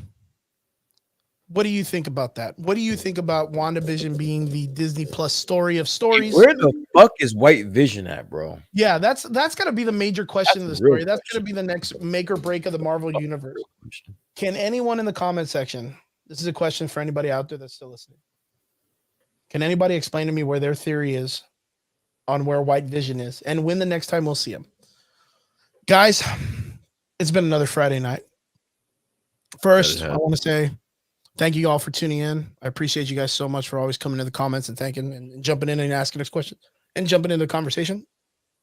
What do you feel about Attack on Titan? Have you been watching it? Are you into it? Or is it something that you're just not interested in? If you aren't, you should be. 2, are you hyped for Armor Wars? Are you hyped for any of the theories that we talked about? And what are your conclusions and your thoughts about the Armor Wars series that's coming in 2023? Guys, what are your thoughts on the Doctor Strange 2 theory that mutants have been here all along, but Wanda has just made you all forget? And us too, here at the Average Boys Podcast, because we forgot. We don't even know what the hell they're talking about. And last but not least, Brian. Yo. Give me your 3 recommended songs that you've been banging this whole week. All right. So All right, it's that time. All right. Yeah. So my boy Conway the Machine just came out. He's a rapper, by the way, if you guys are into rap. Just came out with a solo album. He's part of the Griselda team. Came out with a new album. He's got a song called Tear Gas. It's got Rick Ross and Lil Wayne on it. You guys check it out. It's fucking dope. And I wanted to keep it in theme, right? We were talking about Star Wars, and we were talking about Boba Fett over the past couple of weeks. And so I wanted to go to a Thundercat who is showing up in Boba Fett. So he has a song. It's actually a Flying Lotus song called Black Gold, and it does feature Thundercat. And I wanted to mellow. I kind of want to mellow it out. Like I'm giving you rap. I'm giving you a little bit of some like house music with Thundercat.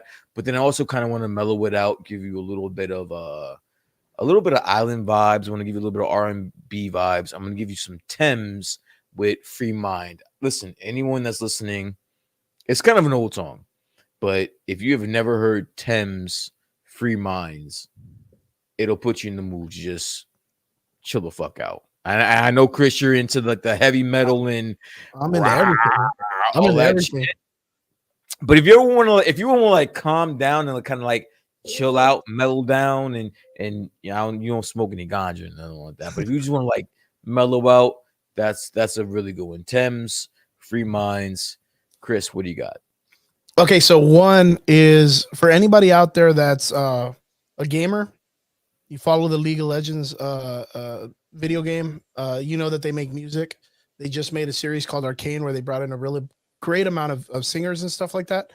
But there is a skin series that came out a while back, and it's part of a hip hop group called True Damage.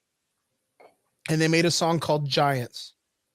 And I recommend that to anybody that needs like a badass workout song or just something to get you hyped. Giants is such a great song. It's a single by a group called True Damage, which is, of course, 5 individual different singers that are all created into being characters in a video game.